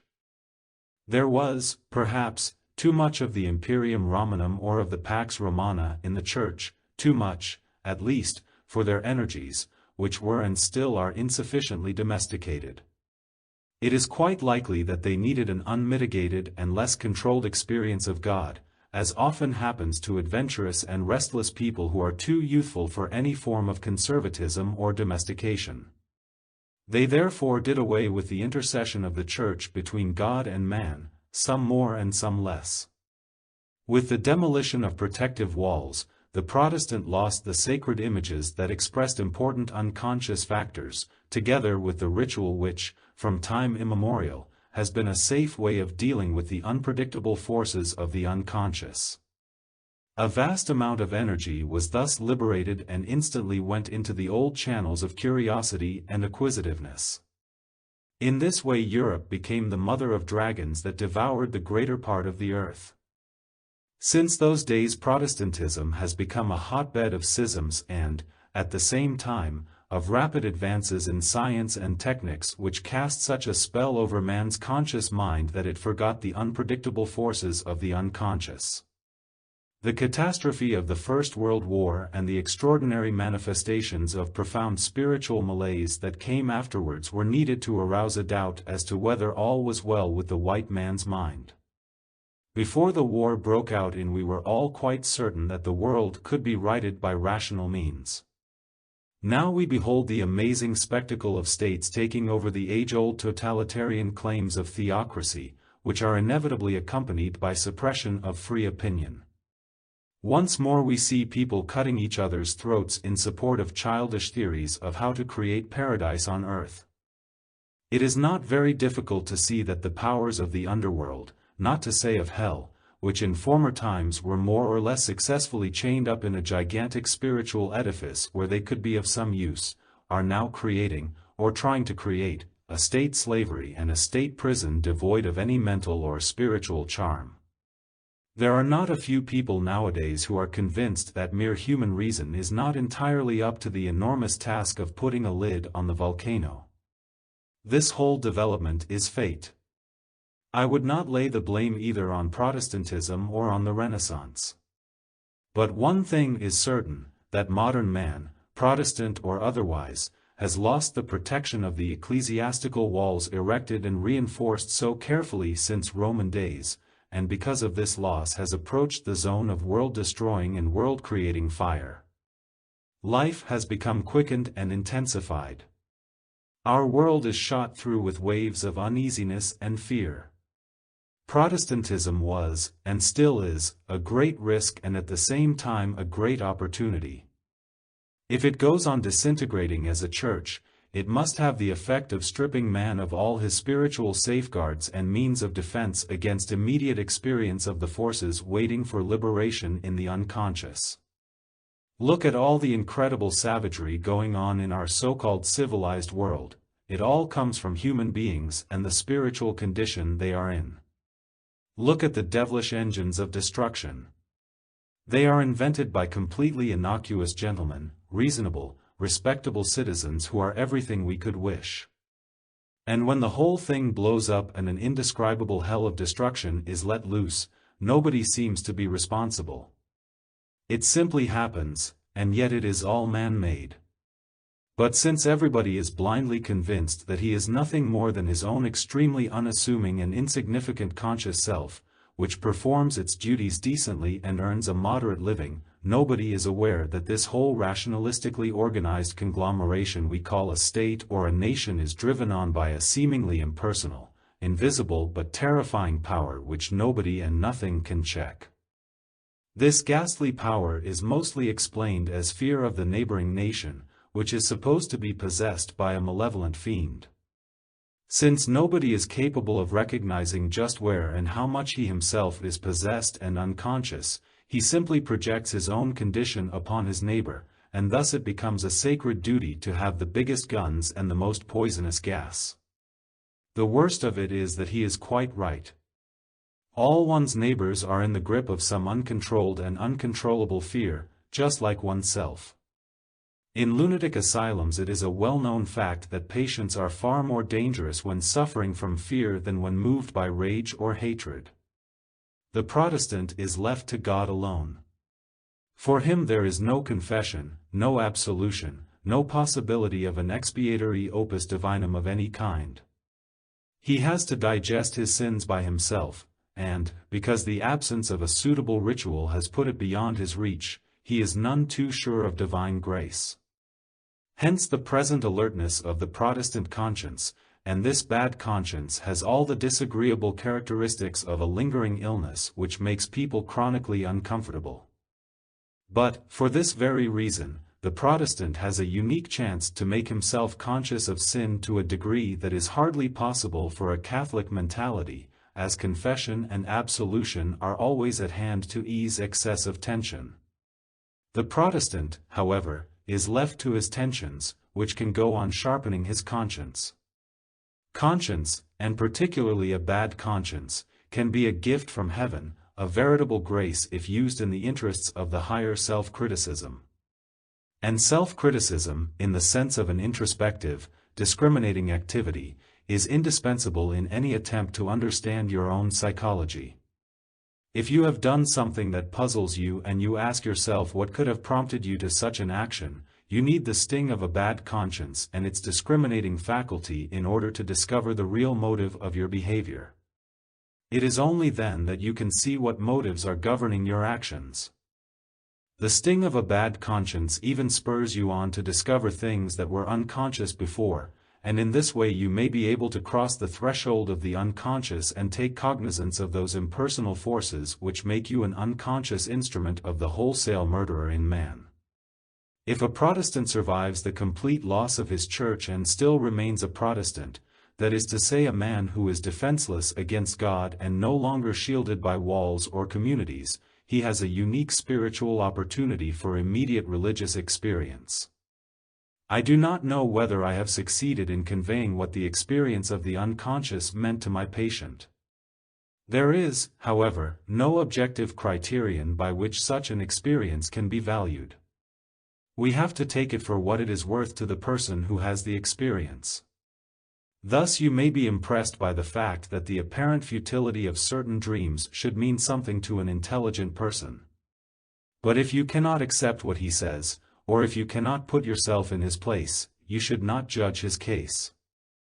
The genius religiosus is a wind that bloweth where it listeth. There is no Archimedean point from which to judge, since the psyche is indistinguishable from its manifestations. The psyche is the object of psychology, and, fatally enough, also its subject. There is no getting away from this fact. The few dreams I have chosen as examples of what I call immediate experience certainly look very insignificant to the unpracticed eye. They are not spectacular, and are only modest witnesses to an individual experience. They would cut a better figure if I could present them in their sequence, together with the wealth of symbolic material that was brought up in the course of the entire process. But even the sum total of the dreams in the series could not compare in beauty and expressiveness with any part of a traditional religion. A dogma is always the result and fruit of many minds and many centuries, purified of all the oddities, shortcomings, and flaws of individual experience. But for all that, the individual experience, by its very poverty, is immediate life, the warm red blood pulsating today. It is more convincing to a seeker after truth than the best tradition. Immediate life is always individual since the carrier of life is the individual, and whatever emanates from the individual is in a way unique, and hence transitory and imperfect, particularly when it comes to spontaneous psychic products such as dreams and the like. No one else will have the same dreams, although many have the same problem. But just as no individual is differentiated to the point of absolute uniqueness, so there are no individual products of absolutely unique quality. Even dreams are made of collective material to a very high degree, just as, in the mythology and folklore of different peoples, certain motifs repeat themselves in almost identical form. I have called these motifs archetypes, and by this I mean forms or images of a collective nature which occur practically all over the earth as constituents of myths and at the same time as autochthonous, individual products of unconscious origin. The archetypal motifs presumably derive from patterns of the human mind that are transmitted not only by tradition and migration but also by heredity. The latter hypothesis is indispensable, since even complicated archetypal images can be reproduced spontaneously without there being any possibility of direct tradition. The theory of preconscious primordial ideas is by no means my own invention, as the term archetype, which stems from the first centuries of our era, proves. With special reference to psychology, we find this theory in the works of Adolphe Bastien and then again in Nietzsche. In French literature, Hubert and Moss, and also Lévi-Breuil, mention similar ideas. I only gave an empirical foundation to the theory of what were formerly called primordial or elementary ideas, categories, or habitudes directrices de la conscience, representations collectives, etc., by setting out to investigate certain details. In the second of the dreams discussed above, we met with an archetype which I have not yet considered. This is the peculiar arrangement of the burning candles in 4 pyramid-like points. The arrangement emphasizes the symbolic importance of the number 4 by putting it in place of the altar or iconostasis where one would expect to find the sacred images. Since the temple is called the house of the gathering, we may assume that this character is expressed if the image or symbol appears in the place of worship. The tetractys, to use the Pythagorean term, does indeed refer to an inner gathering, as our patient's dream clearly demonstrates. The symbol appears in other dreams, usually in the form of a circle divided into 4 or containing 4 main parts. In other dreams of the same series it takes the form of an undivided circle, a flower, a square place or room, a quadrangle, a globe, a clock, a symmetrical garden with a fountain in the center, 4 people in a boat, in an aeroplane, or at a table, 4 chairs round a table, 4 colors, a wheel with 8 spokes, an 8-rayed star or sun, a round hat divided into 8 parts, a bear with 4 eyes, a square prison cell, the 4 seasons, a bowl containing 4 nuts, the world clock with a disk divided into x equals partitions, and so on. These quaternity symbols occur no less than 71 times in a series of 400 dreams. My case is no exception in this respect. I have observed many cases where the number 4 occurred and it always had an unconscious origin, that is, the dreamer got it first from a dream and had no idea of its meaning, nor had he ever heard of the symbolic importance of the number 4.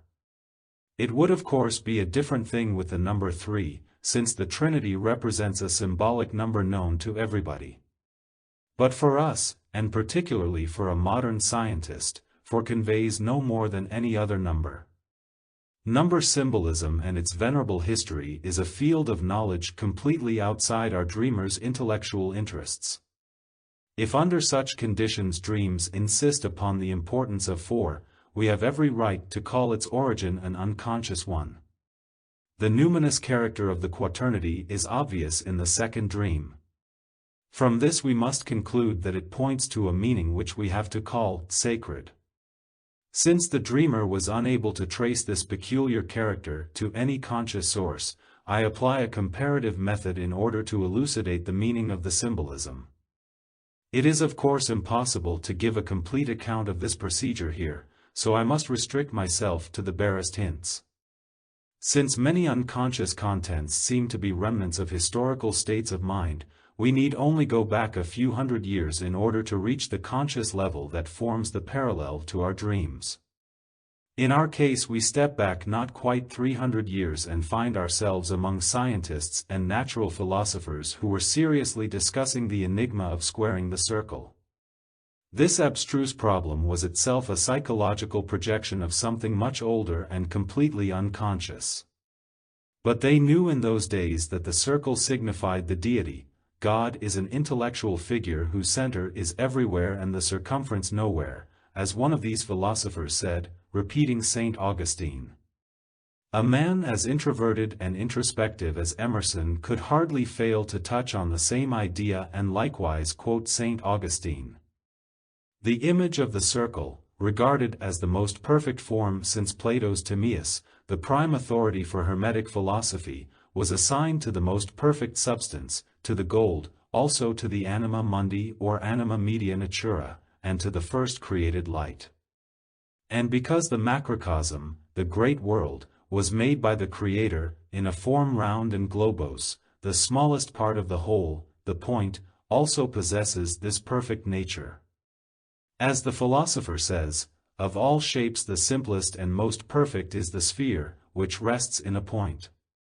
This image of the deity dormant and concealed in matter was what the alchemists called the original chaos, or the earth of paradise, or the round fish in the sea, or the egg, or simply the rotundum.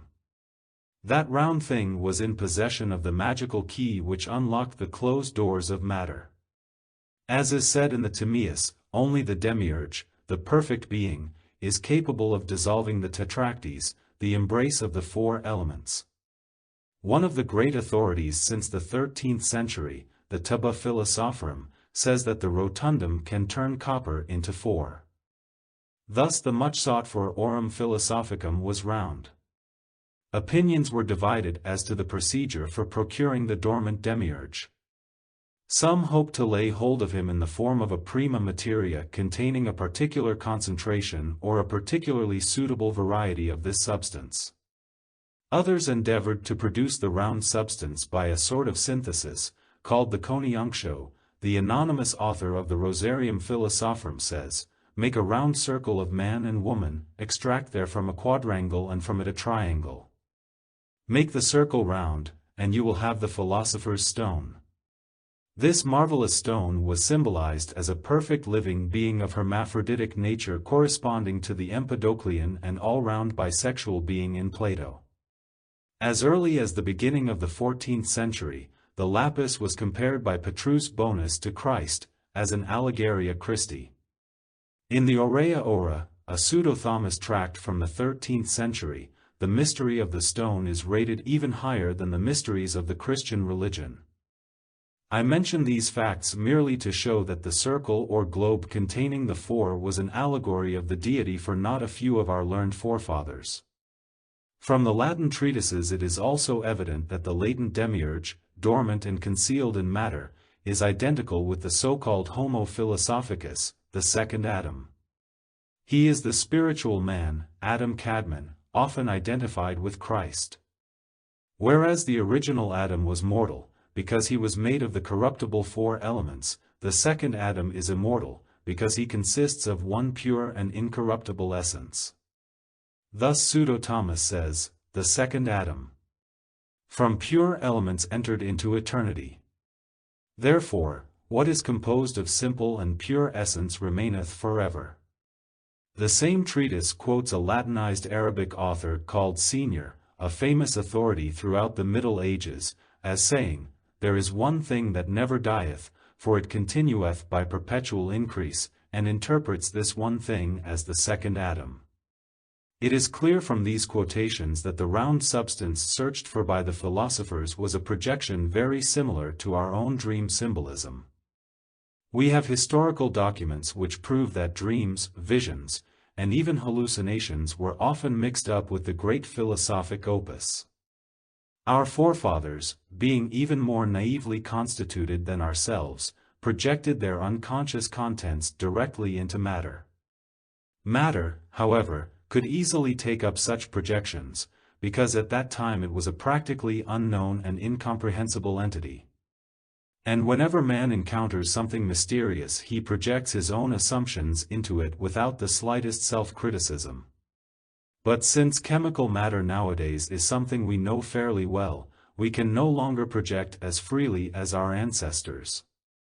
We have, at last, to admit that the quaternity is something psychic, and we do not yet know whether, in a more or less distant future, this too may not prove to be a projection.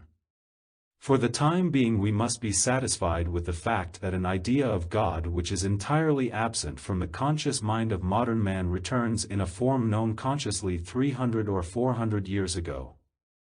I do not need to emphasize that this piece of history was completely unknown to my dreamer.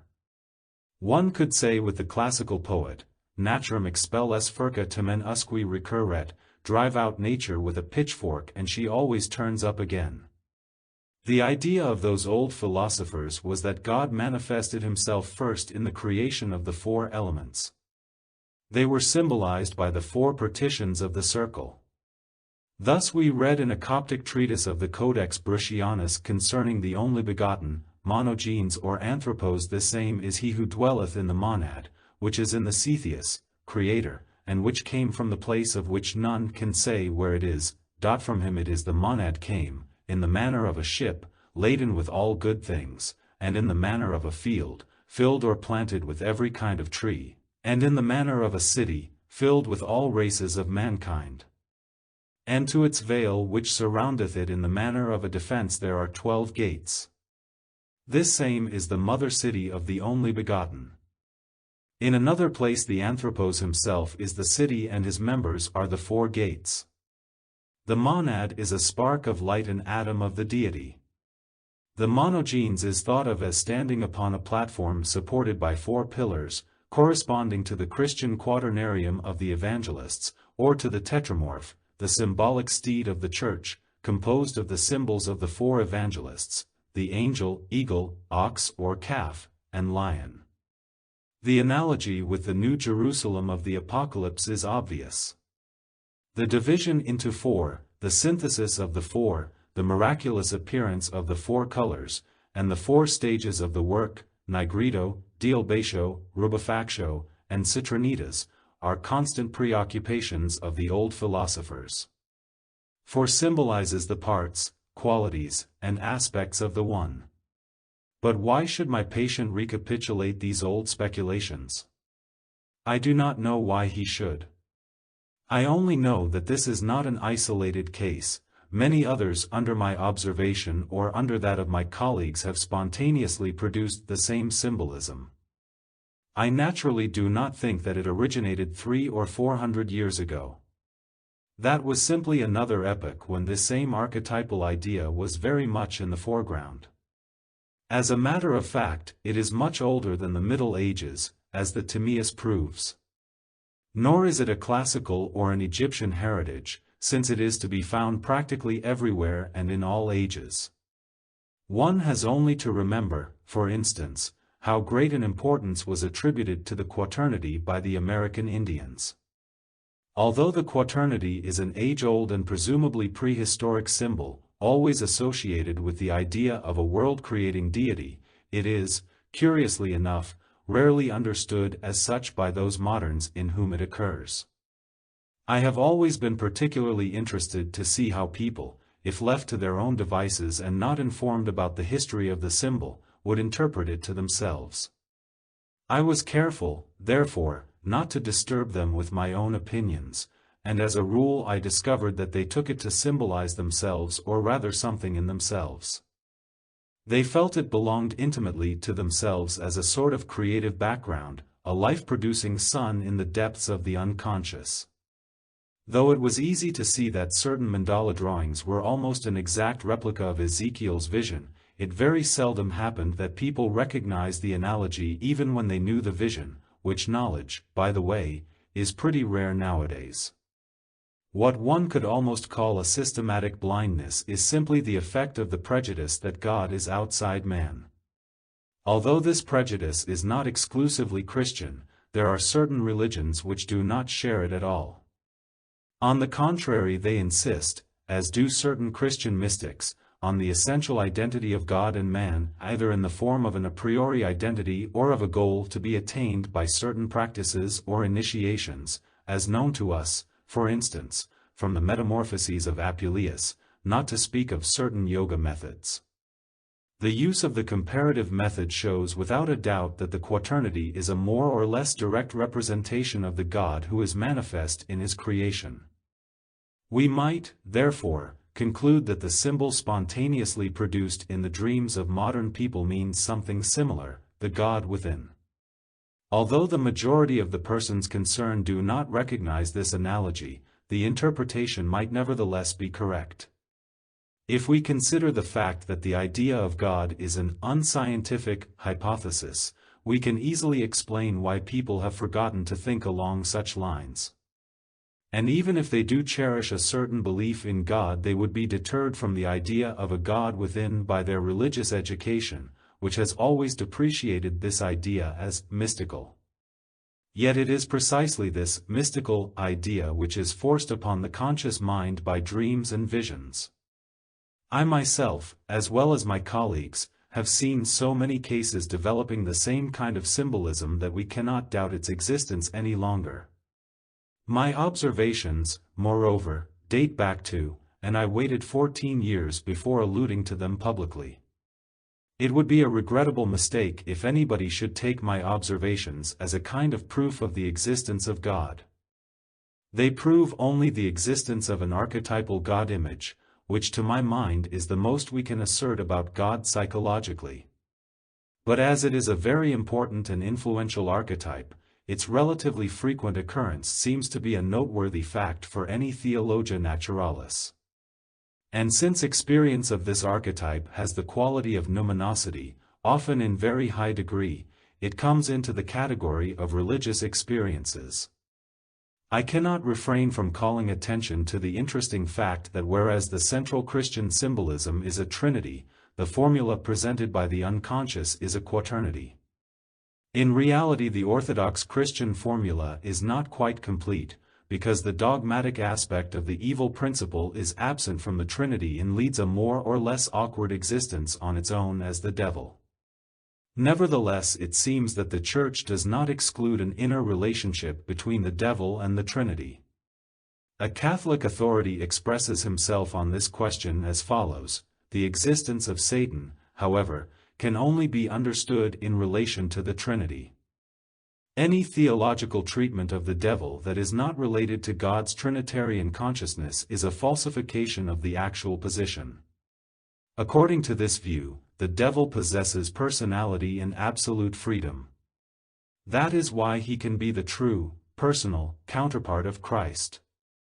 Herein is revealed a new freedom in God's being. He freely allows the devil to subsist beside him and permits his kingdom to endure forever. The idea of a mighty devil is incompatible with the conception of Yahweh, but not with the conception of the Trinity. The mystery of one God in three persons opens out a new freedom in the depths of God's being, and this even makes possible the thought of a personal devil existing alongside God and in opposition to him. The devil, accordingly, possesses an autonomous personality, freedom, and eternality, and he has these metaphysical qualities so much in common with God that he can actually subsist in opposition to him. Hence the relationship, or even the negative affinity of the devil with the Trinity, can no longer be denied as a Catholic idea. The inclusion of the devil in the quaternity is by no means a modern speculation or a monstrous fabrication of the unconscious. We find in the writings of the 16th-century natural philosopher and physician, Gerard Dorn, a detailed discussion of the symbols of the Trinity and the quaternity, the latter being attributed to the devil. Dorn breaks with the whole alchemical tradition inasmuch as he adopts the rigidly Christian standpoint that 3 is 1 but 4 is not, because 4 attains to unity in the quinta essentia. According to this author, the quaternity is in truth a diabolical fraud or deception of the devil, and he holds that at the fall of the angels the devil fell into the realm of quaternity and the elements, in quaternarium et elementarium regionem decidit. He also gives an elaborate description of the symbolic operation whereby the devil produced the double serpent, the number, with the 4 horns, the number. Indeed, the number is the devil himself, the quadricornutus binarius. Since a God identical with the individual man is an exceedingly complex assumption bordering on heresy, the God within also presents a dogmatic difficulty. But the quaternity as produced by the modern psyche points directly not only to the God within, but to the identity of God and man. Contrary to the dogma, there are not 3, but 4 aspects. It could easily be inferred that the 4th represents the devil.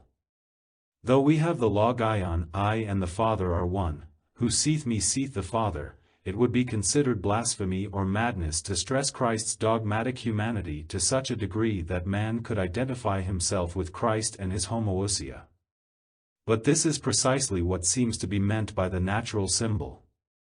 From an orthodox standpoint, therefore, the natural quaternity could be declared a diabolic affrous, and the chief proof of this would be its assimilation of the 4th aspect, which represents the reprehensible part of the Christian cosmos. The Church, it seems to me, probably has to repudiate any attempt to take such conclusions seriously. She may even have to condemn any approach to these experiences, since she cannot admit that nature unites what she herself has divided.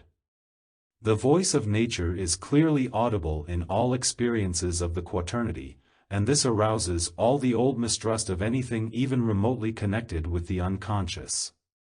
Scientific investigation of dreams is simply the old oniromancy in new guise and therefore just as objectionable as any other of the occult arts. Close parallels to the symbolism of dreams can be found in the old alchemical treatises, and these are quite as heretical as dreams. Here, it would seem, was reason enough for secrecy and protective metaphors. The symbolic statements of the old alchemists issue from the same unconscious as modern dreams and are just as much the voice of nature. If we were still living in a medieval setting where there was not much doubt about the ultimate things and where every history of the world began with Genesis, we could easily brush aside dreams and the like. Unfortunately, we live in a modern setting where all the ultimate things are doubtful, where there is a prehistory of enormous extension, and where people are fully aware that if there is any numinous experience at all, it is the experience of the psyche. We can no longer imagine an empyrean world revolving round the throne of God, and we would not dream of seeking for him somewhere behind the galactic systems. Yet the human soul seems to harbor mysteries, since to an empiricist all religious experience boils down to a peculiar psychic condition. If we want to know anything of what religious experience means to those who have it, we have every chance nowadays of studying it in every imaginable form. And if it means anything, it means everything to those who have it. This is at any rate the inevitable conclusion one reaches by a careful study of the evidence. One could even define religious experience as that kind of experience which is accorded the highest value, no matter what its contents may be. The modern mind, so far as it stands under the verdict extra ecclesiam nulla salus, will turn to the psyche as the last hope. Where else could one obtain experience? And the answer will be more or less of the kind which I have described. The voice of nature will answer, and all those concerned with the spiritual problem of man will be confronted with new and baffling problems.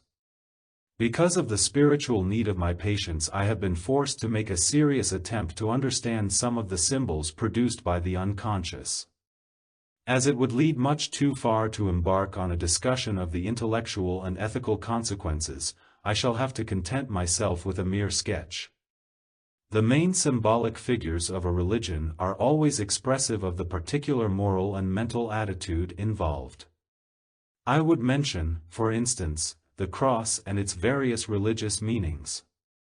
Another main symbol is the Trinity. It is of exclusively masculine character. The unconscious, however, transforms it into a quaternity, which is at the same time a unity, just as the 3 persons of the Trinity are one and the same God. The natural philosophers of antiquity represented the Trinity, so far as it was imaginata in natura, as the 3 or spirits, also called volatilia, namely water, air, and fire. The 4th constituent, on the other hand, was the earth or the body. They symbolized the latter by the Virgin. In this way they added the feminine element to their physical trinity, thereby producing the quaternity or circulus quadratus, whose symbol was the hermaphroditic rebes, the filius sapientiae. The natural philosophers of the Middle Ages undoubtedly meant earth and woman by the fourth element. The principle of evil was not openly mentioned, but it appears in the poisonous quality of the prima materia and in other allusions. The quaternity in modern dreams is a creation of the unconscious. As I explained in the first chapter, the unconscious is often personified by the anima, a feminine figure. Apparently the symbol of the quaternity issues from her. She would be the matrix of the quaternity, or mater Dei, just as the earth was understood to be the mother of God. But since woman, as well as evil, is excluded from the deity in the dogma of the Trinity, the element of evil would form part of the religious symbol if the latter should be a quaternity. It needs no particular effort of imagination to guess the far-reaching spiritual consequences of such a development.